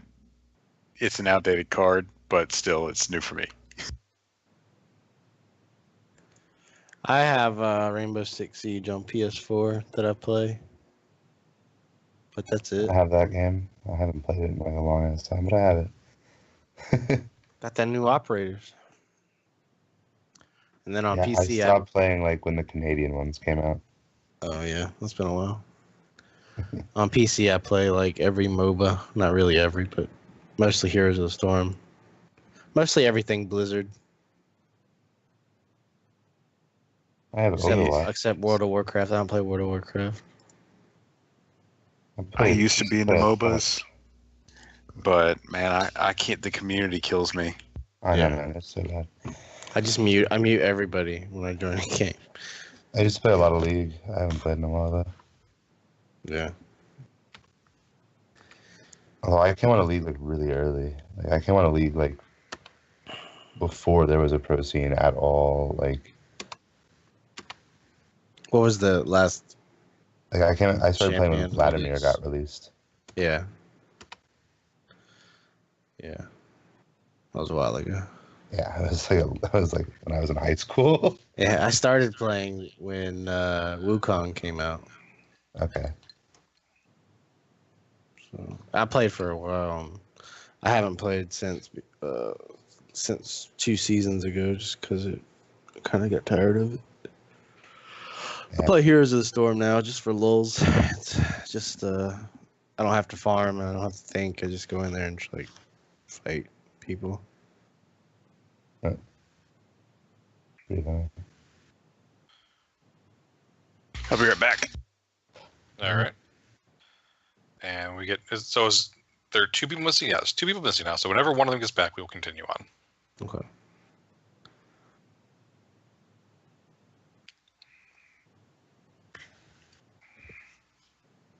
In the meantime, Veribar, give me a nature check. Okay.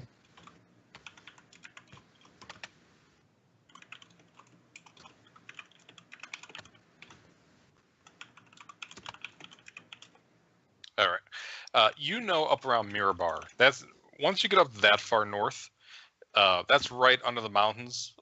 It gets quite cold up there. It's summertime, so like the daytime probably won't be uncomfortable, but you'll probably want take extra precautions at night for the cold. Although I guess you have Lena's tiny hut now, so it's not as big of a deal as it would have been. But yeah, it may be unpleasant. Furs.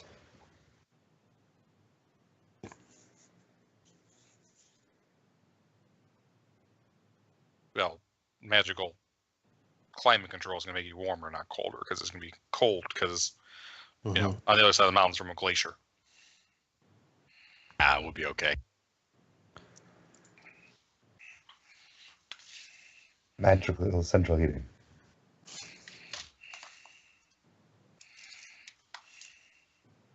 I wonder what I could come up with.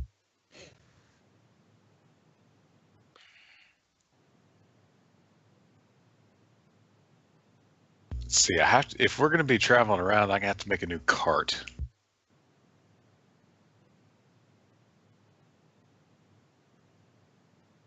I mean, that is an option. Or we could just, like, ride horses. Could, but I want to make another cart. By all means. And plus, we gotta have somewhere to put the golems. They can't all fit on horses.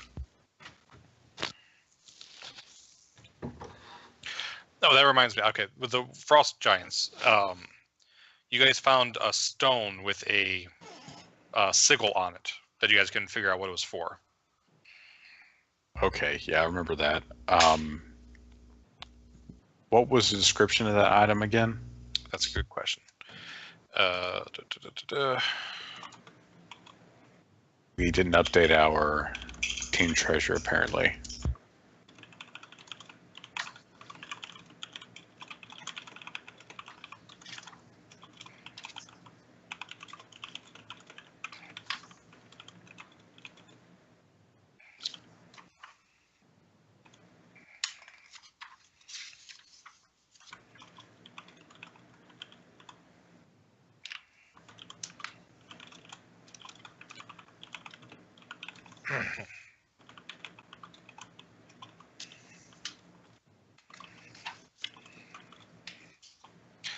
I think it was a rune. It was the frost rune.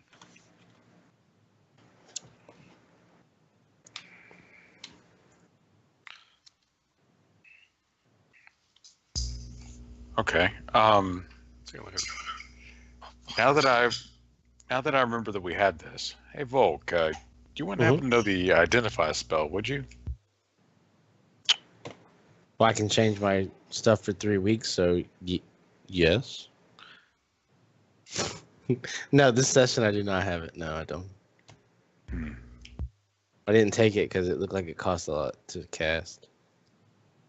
Oh, it's you buy a pearl or something once, and then you can cast it from then on.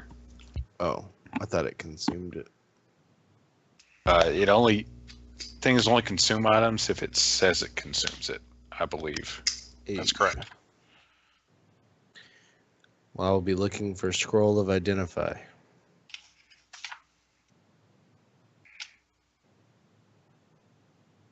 And now that I say that, I'm having to look up my stuff to make sure I didn't forget anything. Yep. Identify does not consume the pearl. Yep, I don't get any magic until next level, so. What, do you take another level in Ranger? Yeah. Wait, you mean you still haven't taken your second level in Ranger? No, I did 5 levels in Rogue so that I could get the extra dice on sneak attacks.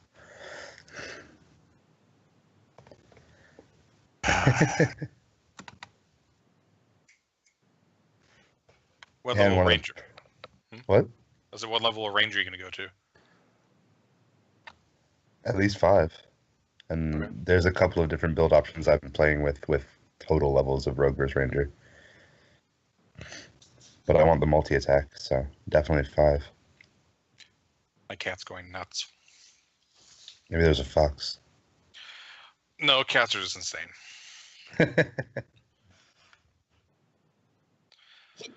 All right. So, how many people do we have here right now? Do we have 3?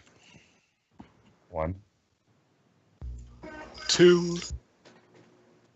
3. We're missing Caldress. All right. Well, he can catch up. So you guys head to Mirabar via the Bamfing portal.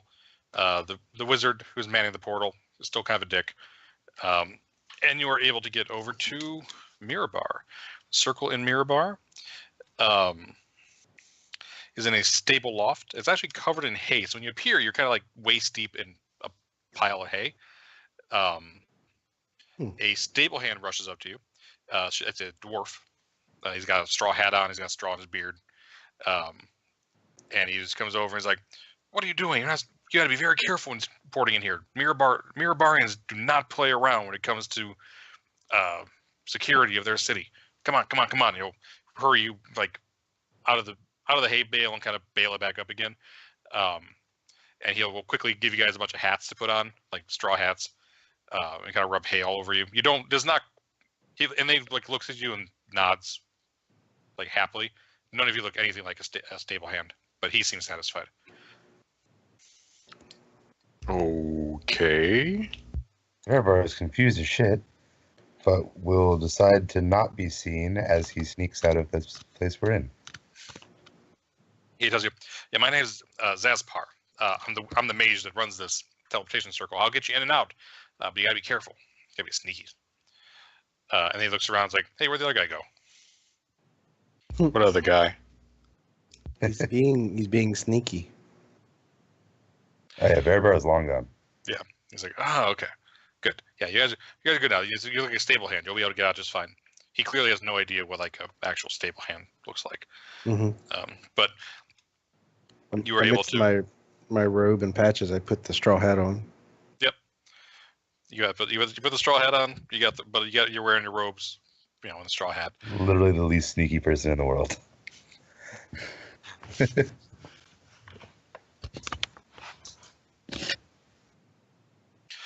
Look at that 14. So Ryle saunters out, definitely, totally trying to be inconspicuous and being totally conspicuous. Volk is just like shouting, "Hey guys, where'd you go?" as he leaves the building. We'll just say Ryle's shaking. Calge is just shaking his head behind him, behind the rest of you. Yeah, you guys are in Mirabar. This, by the way, the building come out of just an old stable. Very well camouflaged as being a Harper hangout. Mirabar is the richest city of the north by far. You are on top of a hill. To the south, you see a river snaking away. There are walls at the base of the hill coming up. It's going to be very difficult to breach this city. So you can attack down the walls. You can also, those towers inside the walls, you can shoot over the walls down to the people below. And there are gates north, south, and east, west, and south. The south is a dock on the river. Verbar will comment on the impressive nature of the city. Yep. And Ryle, you would know that Mirabar is unique among the north, among all the cities of the Sword Coast, in that the top city here on the surface is largely human, but there's a strong dwarven contingent. There is a dwarven city built beneath it, an ancient dwarven city, hence the bar in the name. It kind of gives it away. But the humans and the dwarves live kind of in peace. The dwarves kind of control the mines and the trade. The humans run day-to-day operations. Okay, yeah, I heard Mirabar and I was thinking, wait, I think that's Dwarven or something, but I couldn't remember whether it was or not. I'm gonna let everybody know that there's a Dwarven city underneath this city. Will we know? Is it common knowledge how to get underground, or would we have to go look Verbar will around? calmly say that he has no interest in going beneath ground to a dwarven city. I mean, don't we want to take in the sights while we're here instead of just rushing off towards Okay, Luskin? but I'm an elf. I'm giving you some slight elvish racism. I mean, it's not every day that we get to come to Mirabar. I'm an elf, and I'm fascinated by what's under there. Okay. We'll say that there are a couple of entrances down below.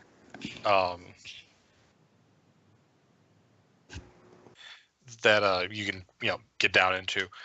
You need to have some sort of reason generally go down there. The dwarves and humans get along very well in this city compared to most places, but dwarves just don't let anyone down into one of their strongholds.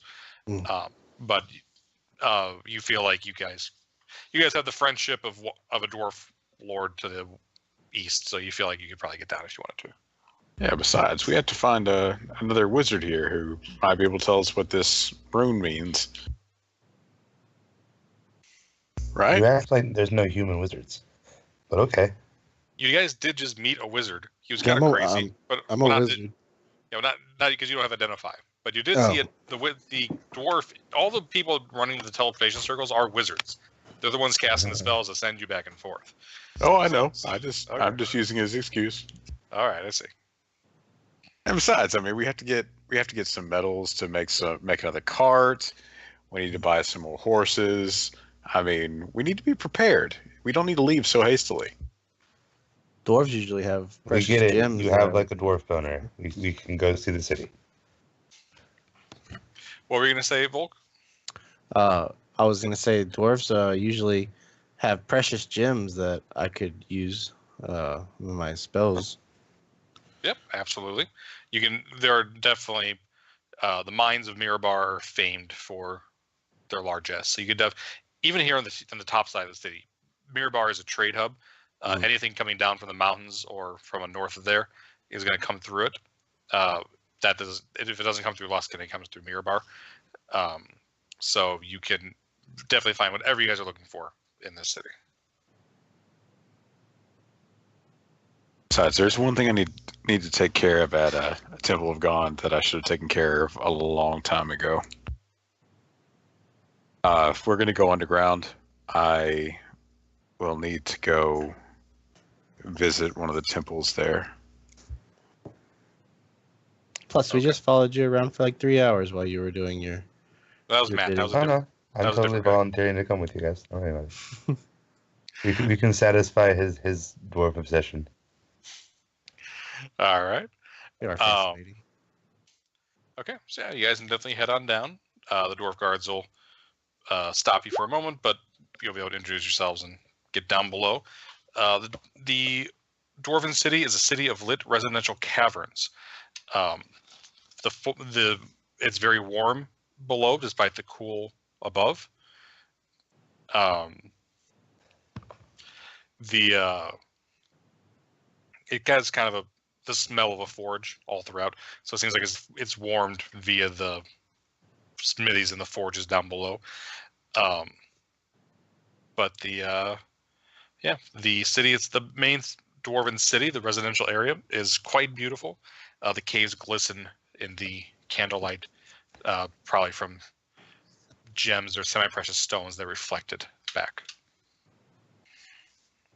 All right, I'm just going to be looking around, taking the sights. But we do need to go find a wizard. I don't know if many dwarven wizards, or if all we need is a pearl or whatever it is, we could do that too. I kind of want to find out what this rune means. Yeah. You guys realize that pearls are not like precious gems, right? They're like. But they're traders. So you can find but you can find pearls in a city like this that's built around trade. They will have pearls. Verbar is just drunkenly teasing the other members of the party. Okay. Also, where there's wizards, there's scrolls, and I might be interested in purchasing a few. All right. Or we can exchange spell books and jot each other's down. I don't know how that works, but you'd have to be a pretty good friend to a wizard to get him to share your spellbook with you, but you might be able to find scrolls. I tried. Yep. By the way, you guys do see all throughout the city, up above and below, there are shields wearing armor with the axe of Mirabar emblazoned upon their tabard. And they do, in fact, have plate mail on, and they have big two-handed axes that they are wielding. They look like some sort of guard or like a guard or a soldiers that are stationed, garrison. Does it look like everybody's on edge, or is it just they just have a lot of guards? Give me an insight check. Something I'm good at. I'm so proud of you. Oh, you rolled it. They do seem a bit on edge. I mean, they don't have their axes in hand, like ready to chop anything, but they are being very watchful. You see plenty of them up on the walls looking out. Just kind of, and they're everything. It just seems like, business going on, but everyone does seem to be a bit on edge.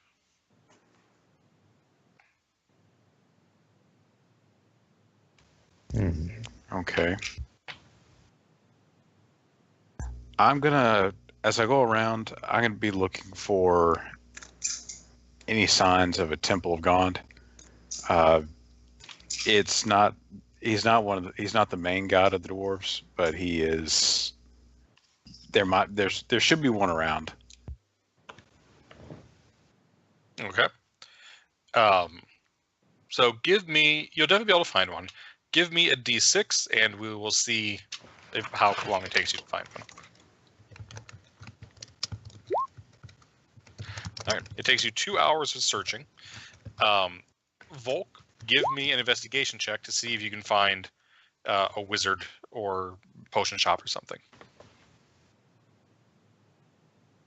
Oh, okay. No, you find shit. Dwarves don't. You have no idea. You don't understand these little people. They seem rude. You don't understand their language. It's very irritating. But anyone else like to try and search for anything down here?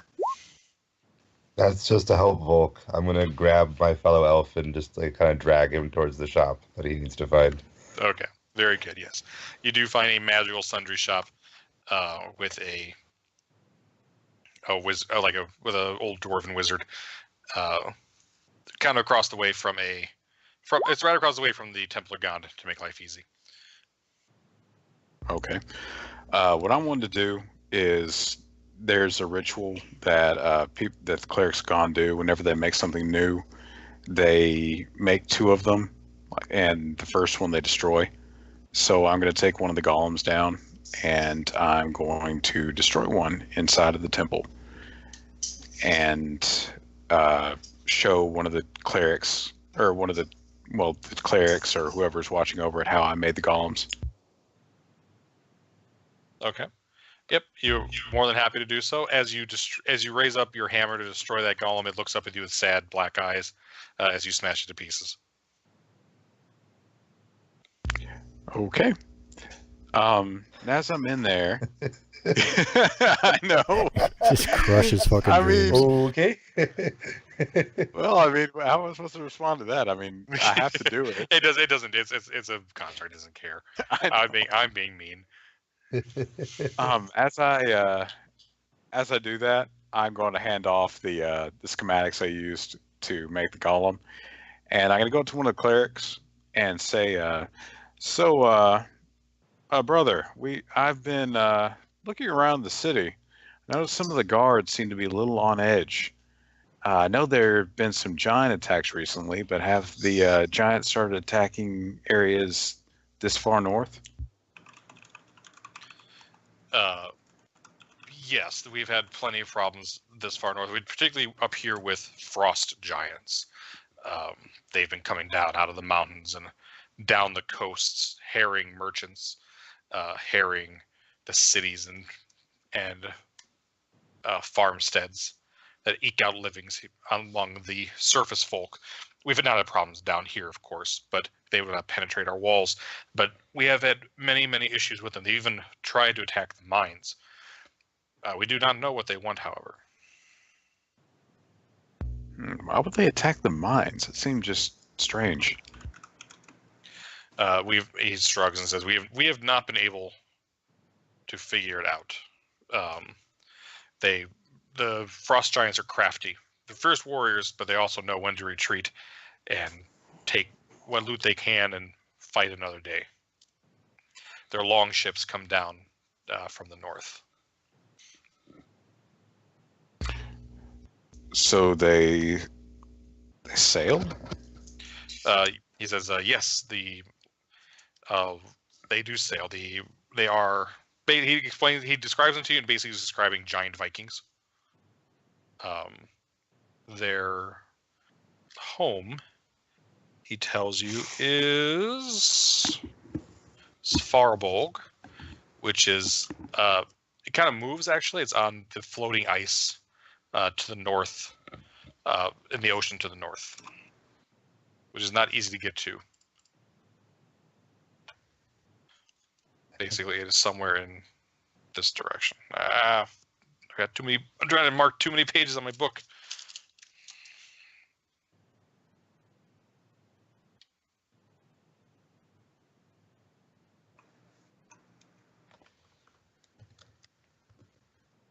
Did I not shift?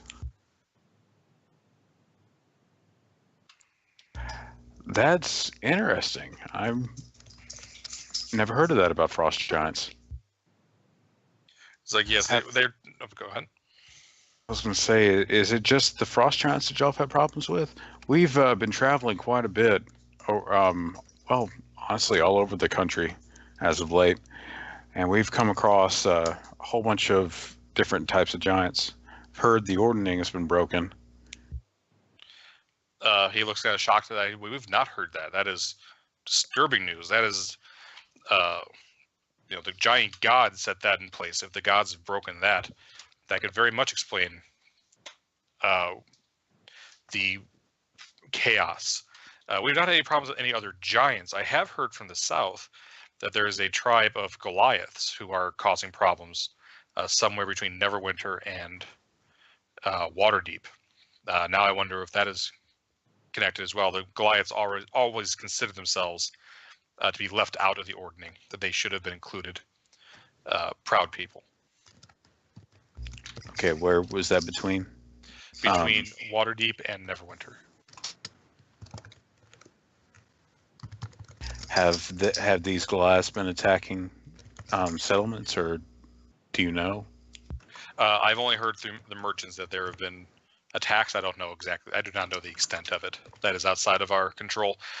We go down. Our writ goes as far south as Xantharl's Keep down the long road.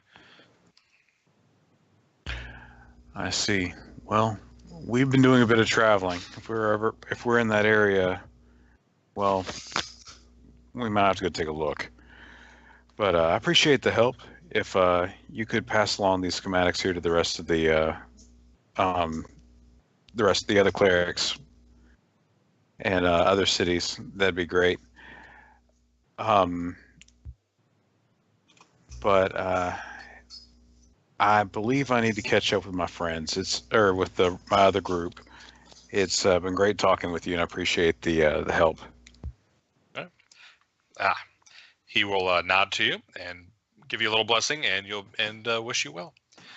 Go back to the other group, and then while he's doing that, you guys walk into a cluttered shop. You see, in fact, a gnome wearing a robe, and he's got like a big magnifying glass eye thing that runs the shop.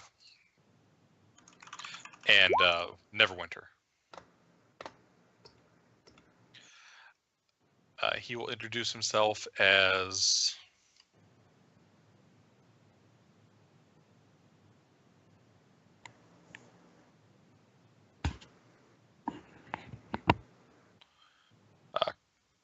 Crookus Millstone, at your service.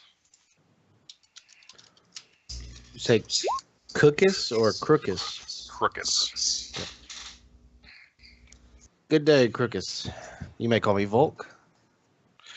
Good afternoon, Master Volk. What can I do for you?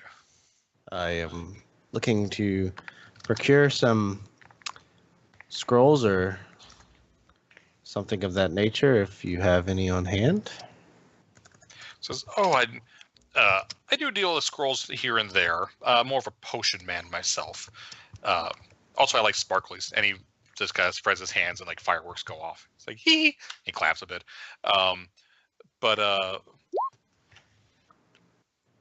Let's see here. Where's my chart? First off, roll me. Let's see here. We're going to see how. He starts shuffling through papers like scrolls. Have I gotten any scrolls recently?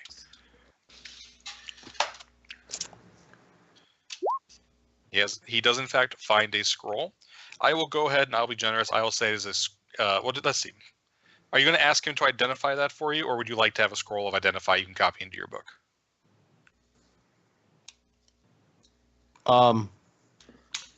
When you ask me if I want him to identify it, what does that mean?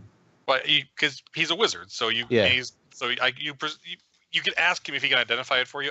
I will tell you straight up that he will have identify prepared because he deals in magical shit. He's going to need to. If you'd like to identify it yourself and have this identify spell, you can, or I can roll and see what kind of scroll you get. I would like the identify scroll. Okay. To copy into my own book. Yep. So you can definitely have that. Identify is a first level spell, I believe. Yes. Okay, so that would be 100 gold for that. And then let's see what potions, if any, he has. So you will see Volk kind of reach over to his robe and pull a green patch off of it, and he'll shake it a little bit, and then a silver coffer will kind of magically transform from it, and he'll ask for if he can use it as awaited trade. It's like, ooh, and he thinks like, oh yes, that's quite nice. Row of useful items, quite nice effect you got there. Hope you got plenty more of these. He's like, hee. And then silver starts like sparkling, like disco lights start going off of it. Let's see here. Look, I have to have my phone somehow, guys. Yeah. Oh, that's great. I also use prestidigitation to shower sparks when he does it. He likes it. He starts kind of clapping along with the sparks. So yes, let's see. He also has some potions for sale. He has a couple of healing potions, several healing potions of various kinds. He has a potion of fire resistance. He has a potion of fire breath. Lots of fire. Doors. We have lots of need for fire here in the forges. A potion of water breathing. But he unstops it. Like he smells it. And like, oh, that's the water breathing. You guys can smell it too. It smells like rotting fish. So yes, it smells terrible. It'll taste bad too, but it'll let you breathe underwater, which can be useful in your line of work. And he also has an oil of slipperiness and a potion of clairvoyance.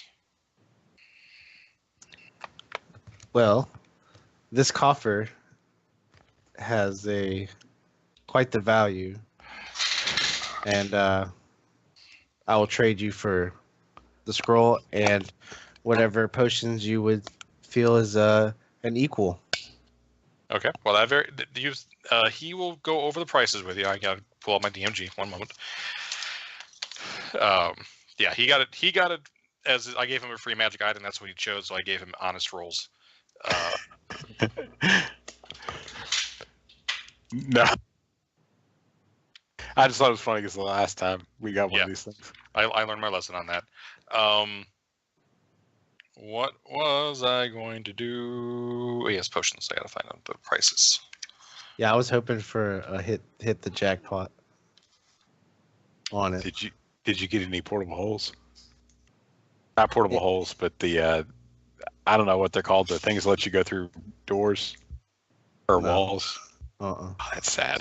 He got several 10-foot pits though. Yeah. He also got a door. He got some mastiffs. He got a horse. 10-foot pole, horse, a ladder. I have a horse in my robe. Yep. Somewhere. Somewhere. I gotta find it. All right. So let's see here. The healing potions, the regular healing potions, cost. Let's see. He's got one, two. He's got 3 potions of healing.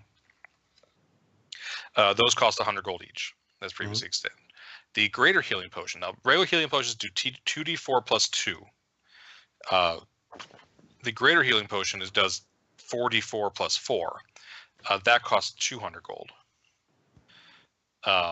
Potion of fire breath and potion of fire resistance will also cost 200 gold. The clairvoyance and the oil slipperiness will cost a bit more. Water breathing is also 200. So you have 400 gold basically out of the silver. I'll tell him I'll take the scroll, which is 100, right? Mm-hmm. I'll take a greater healing. Okay, so that's another 200. And then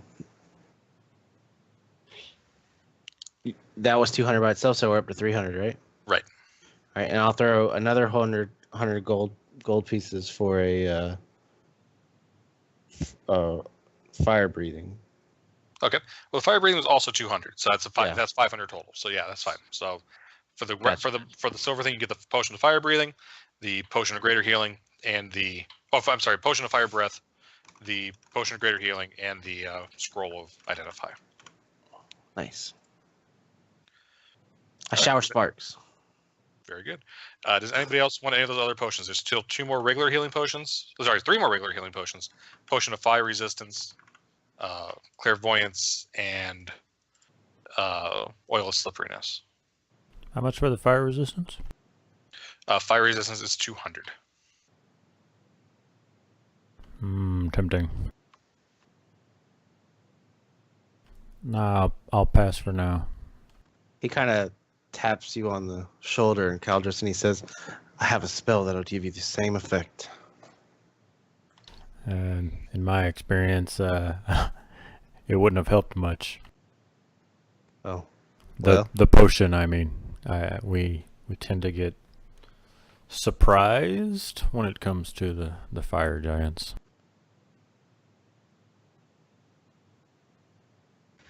But I'll certainly be looking to you the next time one of them comes lumbering out of the woods and starts flinging stuff at us. Be fair, they don't tend to fling fire. They tend to fling stones. Rocks. That's Yeah. mostly why I'm not super worried about the fire resistance. All right. Anybody else? At this point, Ryle, you've joined the group again. All right. Hey, Volt, did you get the pearl you were looking for? I still need to get that. There are plenty of stalls where you can pick up jewelry with that has pearls in it. So you can definitely you just take about 100 gold for the pearl, and you can say you have a pearl. You're in the right city for that. I have a pearl. Yep. All right. I'm going to. Well, if we're still in the trade, I guess the trade area, I'd like to get enough metals to make or that I'd be able to make a cart and another golem. I don't remember how much I would have to pay for a golem. I don't remember what we said for that either. You didn't write it down? You know what? Let's just say 50 gold. We Fine. usually just used it after Yeah, just if you, like, whatever kill something, leftover like, stuff we had. Yeah, say 50 gold for the metal is fine. Okay. And yeah, so we'll say it's 200 worth of just you're buying scrap metal for the cart, but it's still a hefty amount of metal. So let's say 200. Well, I think the carts are like. Well, I think carts are like 15 gold. For a wooden cart, you're buying well, it's still scrap metal. I need like 15 gold's worth. I need 15 gold's worth of metal to make the cart. Oh, So I that didn't all- know how much is I that need for all the it's golem. okay. Yeah, it's like I can make anything under 100 gold as long as it's made out of metal. I got you. Okay. So yeah, that's fine. And then we'll say 50 gold for the golem. Okay. And yeah, is there anybody else who wants to? It's known as it's just the Zymorvan Halls. This is the sword of Zymorva, I guess. You can call it whatever the fuck you want to call it. Copy. It's your sword now. I'm a traditionalist. If it had a name, I was going to honor that. Let me make sure it doesn't have its own name. I don't believe it does. I just threw Giant Slayer down so that I would know it from my other longsword. Are you ever going to use your other longsword? This is a +1 for whatever. Well, yeah, but in the meantime, as long as I have a longsword on my sheet, it shows up. And I was just changing the name so they're different. All right. Let's see here. Yeah, it just says Giant Slayer, so it's nothing fancy. I like that you did -1 damage. Hit somebody with a sword and they gain a life. I guess that's one way to be a cleric. I'm not entirely sure how it works, but okay. Okay, you. Never mind. So as I'm going to come back, I'm just going to have a nice big sack of scrap metal. So when I was talking to Cleric Gond, I found out a few things about the fire or the ice giant or the frost giants that are around here. They seem to be attacking a lot of the settlements around here, but the clerics couldn't really tell what they were attacking for. I did hear some tales about some, a tribe of Goliaths that's been attacking. The Goliaths have been attacking the towns as well, in addition to the giants? Yeah, I'm not really sure why. I guess the giants seem to think that the clerics seemed to said that the Goliaths were somehow related to giants. And they seem to be miffed at the giants for not allowing them into the ordning. So maybe they're trying to use this as a way, or now that the ordning's been broken, maybe they're using this as a way to gain favor with the giants. I don't know. I just know that some giants have been, or some Goliaths have been attacking. So if we're going in the direction of Mirabar and Neverwinter, we should be on the lookout. I don't know too much about Goliath, but it seems to be a very deed-based society, so I imagine that they would see this as a chance to prove that even though they're only giant kin, that they rank among the Ordning as well. So that makes sense. It was just a guess. It was just a guess. But last order of business, we do have that rune. We're here looking for the frost giants. Hey, Volk, do you think you could take a look at this rune? I'll need see what it might say. Some time to learn the spell and add it to my book before I can do that for you, but it shouldn't be long. We've got a little bit of time. We still got to find some horses. I've got to make the cart. That should take, an hour and a half, somewhere around there. But just take your time. By the way, what was the rune? Was it just a? I know it was a rune, but was it on something? It's on a slab of stone. Oh, okay. A large slab, giant-sized slab of stone. Okay.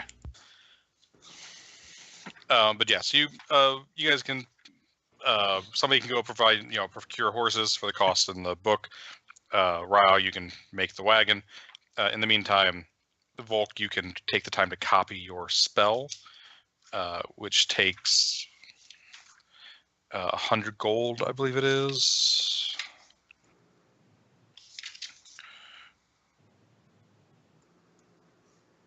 It would depend on the type of spell and stuff, but Yeah, well, it's as long as it's not abjuration, which identify as not. You said it was frost giants that we're attacking, right? Yes, frost giants up here. Now, there may be other kinds of giants that aren't quite as prevalent, but you are in the frozen north. This is going to be frost giant territory.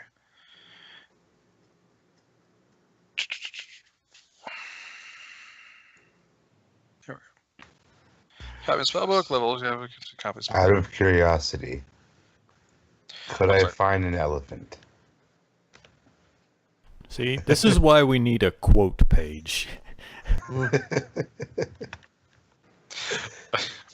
Okay, first off, 50 gold, Volk, and 2 hours. So it's going to take you some time. Once you do that, it takes 10 minutes to identify the item. We'll go over that here in a moment. I'm going to say no.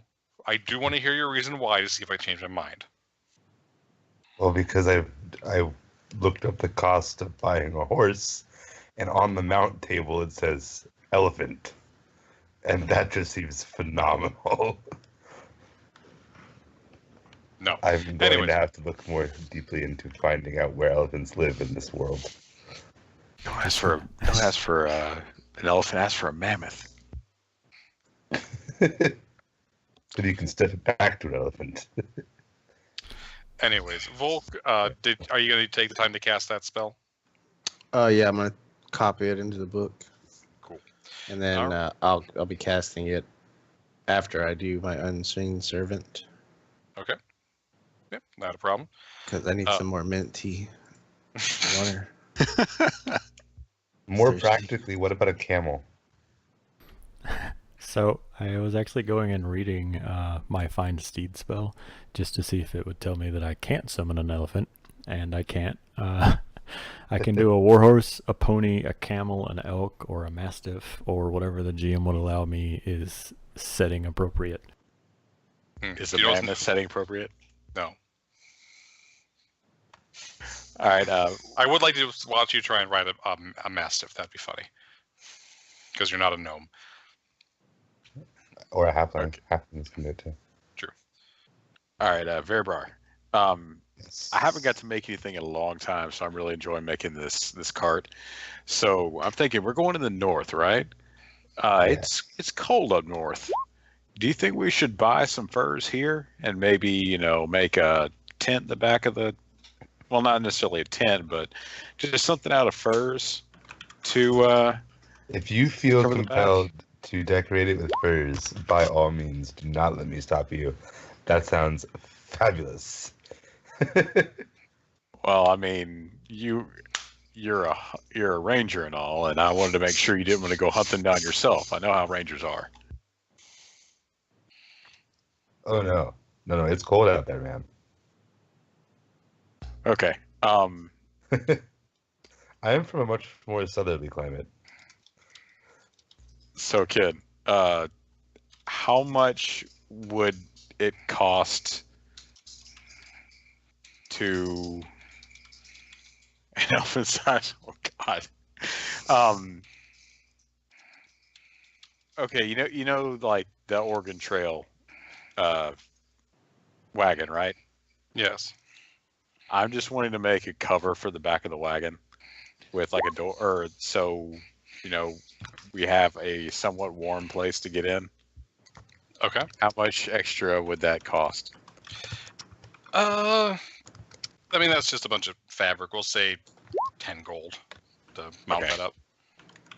All right, I'll get it, and I'll fashion some way of attaching it so it makes sense. And I don't know how that would work, but we're just going to say it works.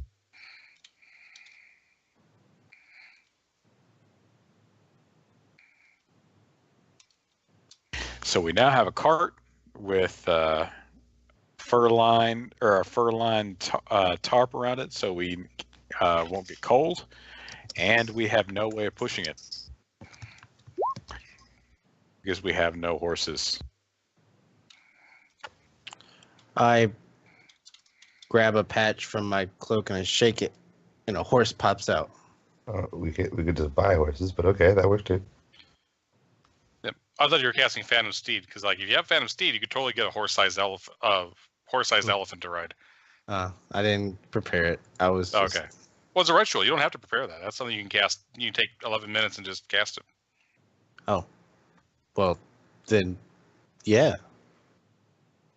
Yep. Okay, I think, all right, when Raul says you cast this, I just think this is the best thing ever. That happens. Yep. Can I have my patch back? Yep, you can have your patch back. It only lasts for 1 hour, so you have to cast it every hour. But every hour you can Right. cast that. And it takes 10 minutes to cast, and you can have... Yeah, it says it slows down so it doesn't just immediately like fizzle. Right, you're not just going to plop on your ass. Yeah. When it's, as funny as that would be.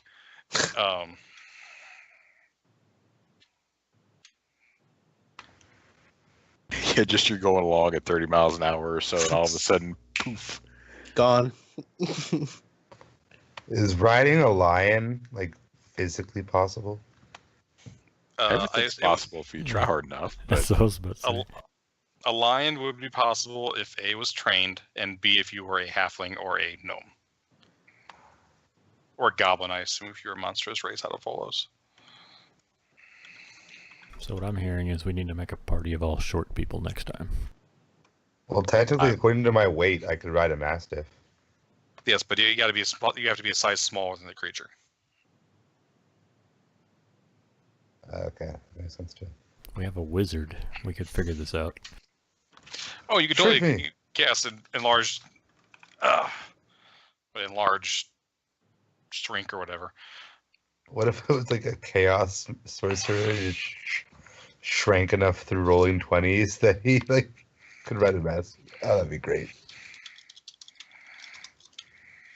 Sorry. okay. Fate of the world. Giants attacking everywhere, and we're trying to figure out the logistics of what we're going to ride in the battle. Well, Yeah, you that's got to think of important. you got to think of the important things. Okay, I am finished identifying this rune. The rune seems to be tracking somebody. sending me in several different paths, but it seems to be a family of related individuals that it's tracking. That's all I can gather from it at this point. Can you tell us which way it's trying to lead you? Are we headed north or south or? He'll kind of lean down and think for a second. It's pulling you in a bunch of different directions. Not just like in 2 or 3, but like you feel like you can walk in any direction, and it will seem to lead you towards someone.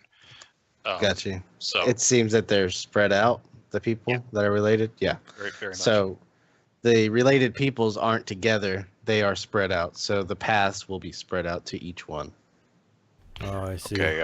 I just figured as far north as we were, there would be more. Does one pulls. one path feel like it's pulling more strongly because I'm closer? Not particularly. There does appear to be just one particular, like nothing directly north, because there's nothing really north there. There does appear to be one pulling you, like the one you think you can isolate best would be heading in this direction. 10 Like Towns Adventure. It's like a wedge going just like this. But yeah. Okay. Heading to the west northwest. You're gonna see where I'll squint a little bit when you say that. Also, it looks like there's but again, there's things heading all along this area. You see Volk holding his arms out like a wishbone kind of thing, like he's trying to hug air, and he's telling you that's where it feels like it is. Did the cleric of Gond point me in the direction of Svardenborg, or did he just say it was over in that direction? He told you that it was in the floating ice. It does float, so it's basically you're gonna need a boat to get over there. You have to search for it. Okay. Well, what I'm trying to find out is I don't know anything about it in character aside from just he would have told you that direction. He would have told you basically it's on an iceberg that floats around over there. Okay. Do I get the feeling that the all right, from what little information I know, would I think in character that the it's pointing in that direction? It's pointing in the same general direction, yes. Okay. So we got this thing from a frost giant. So maybe this is pointing to other frost giants. I know the Svardenborg is in this direction, and that's where the cleric of Gond said the main base of these frost giants are. I don't know why they will be. I don't know. It's a thought. Why would the giants need to find other giants? I mean, I guess it would help them to find each other, considering how spread out they are, but with as little use as it's currently getting, since it's pointing us in any direction, I really don't. I don't know if the damn thing's broken, is what I'm trying to say. Hey, I'm just trying to throw out suggestions. It's the only thing I can think of at the moment. Is that an I just know that in-character throat clear? Sorry, I thought I muted my mic. Oh, I just wanted to make You're sure kinda that we rambling at the weren't moment. boring you. No, it was the dolphin.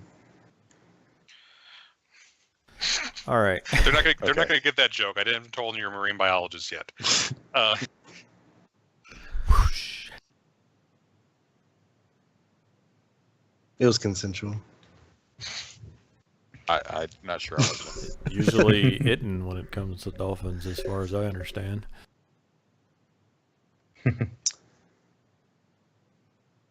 Right. So where do we go Volk will from here? remind the group that the horse has 1 hour, so we can cast it again. We should probably be moving. Right. You know what? So we don't have to cast this thing for a couple hours. We could just. Well, are we going to buy horses? Or are we going to use our unseen servant here, or our phantom steed? I can legit summon a horse. but are you talking about a wagon pulling horse? Because I can summon a war horse. I'm just thinking I could have the golems pull it like a palanquin, or however you say that word. How strong are the constructs? How strong are skeletons? Not very strong. Okay, then no, they just can't. buy the horse, man. Like, we got cash. Yeah, I already have taken the money into my account now. I'll Okay. chip in for a draft horse to pull the wagon. I bought a riding horse, but okay. No, I don't need a riding horse, so I will pay for the draft horse, and y'all can buy your riding horses. All right. I'll take the cheaper one because I'm an asshole like that. Volk, are you going to buy a riding horse, or are you just going to use your Phantom Steed? Well, I don't want to have to stop every hour. Okay. So I will not buy a riding horse, but I will shake the patch because I'm low on funds at this point, buying all the stuff. Okay, I did give you some extra gold. I gave you 700 gold to start with, I think. I thought you gave me 5. Well, that was the 500 was the silver. That was a silver thing. That is totally because you're starting a higher level. You got extra gold for just because. Yeah, I'm down to 325. That's still a fair amount of money. Yeah, you're not. How much? 325 is. Like How much is a horse? 20 gold, 25 gold. Oh, I thought it was like 100 gold. Like For most a war horse. Yeah, most adventurers start off at level 1 with like 10 gold. So Yeah. I don't know. being in the hundreds, you're pretty set. My bad. Okay, I will save that patch. I'm gonna use it one day though. Yeah. It's gonna be glorious. It'll be very important at some point. We'll be Yes. starving or something, and we'll need that patch horse. Just name it IKEA. Yeah. We'll be running short on glue. What? Yeah, a draft horse to pull the wagon is 50. Oh, I'm sorry, a riding horse is 75, not 25. How much? The draft horse is 50, you said? 50. Yes. All right, I have bought the draft horse. All right, I bought a draft horse too, because I'm riding on my nice little wagon with my nice covered section, so I don't get cold. Can I ride on the cart? Yeah, you can ride on the cart. If you like. Yeah. It's more time for magic book studying. How big is the cart? It is cart sized. That's the that sort like- of answers we have Is at it- this party. Is it Yeah, like it's 10 by 10? It's probably like 8 by 5 or something. Oh, okay. What did you have in mind? Well, I can't dome on top of it now. Oh, We learned Tiny last cart. time that if you cast a dome, it moves. Wait, would it move with him? I think the last time I cast a No, dome, the it moved dome with- the dome does not move. Oh. man. I was gonna say we could like ride in luxury, like a 9-person dome on a cart. But sorry. I don't think the DM's going to give us an invincible that- bubble of protection that's also mobile. That was a very good try, but no. I took all these rituals. I'm trying to use them. Yeah. That's what wizards are for. You should have seen our amazing cornered in the Earth Temple, blasting holes through walls, Still annoyed about that. bubble menagerie. I had a whole like taking you prisoner and like having you guys do a jailbreak session build, and it just went to shit. Still annoyed about that. Hey, I'm just happy that was the only time in that entire campaign I rolled higher than a 15, and it all those persuasion checks. Oh, okay. So we did basically a crappy disguise to get into this this Earth Temple.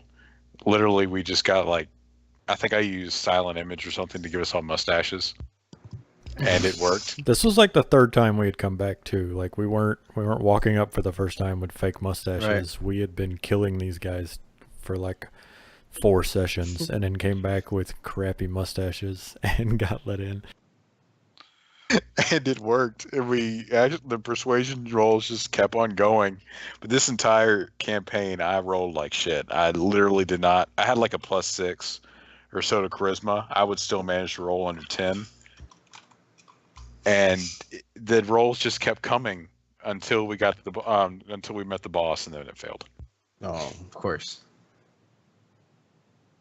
They were weighted dice. Yeah, and then we almost died. They can't be weighted dice. They're computer dice. Anyways, what are you guys doing? Riding on a wagon. Okay. Headed to We'll say- Luskan, I believe. We'll see you guys take the next you take the night and then just leave in the morning. Since we're heading down the road, the Blackford Road. This is Tundra-y area. That's a new encounter chart. Verabrar, why don't you give me a D20?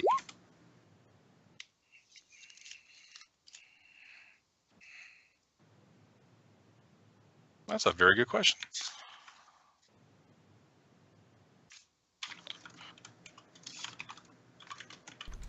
Verabrar.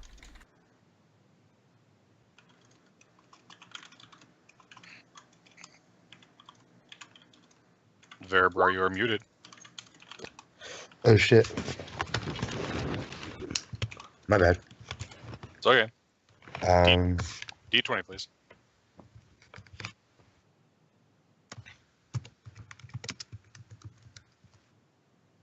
Okay. This close to Mirabar is very well protected by the patrols. You are able to get through without any issue whatsoever. The sun comes up, starts to warm up a bit. It's going to be a balmy day, you think. Small wildflowers are going through the permafrost. Caldris, D20, please. Joy. Hey guys, just as a fair warning, I'm starting to get real heavy-eyed. I don't want to get into the middle of something and fall asleep on you, so... Copy. Okay. Should we stop it here for the night then? I usually go another half hour or so, but if everybody's tired, I know you guys are all on the East Coast except for me and Hunters. Like he and I are both fine. It's 9:30 here. Yeah, it's 12:30. I'm great, but I'm cool with whatever. I don't want to push Yeah, I had somebody. a long Tired. day at work today, so if y'all don't mind, Yeah. I need to pass the fuck out. Okay. No worries. I'll tell you what, let's roll this out and see where we're at for the day, and then I can plan an encounter if I need to. So Caldris, Okay, perfect. you do hear like what sounds like horns in the distance, but they don't seem to be coming towards you, and they fade over time. Ryle, D20, please.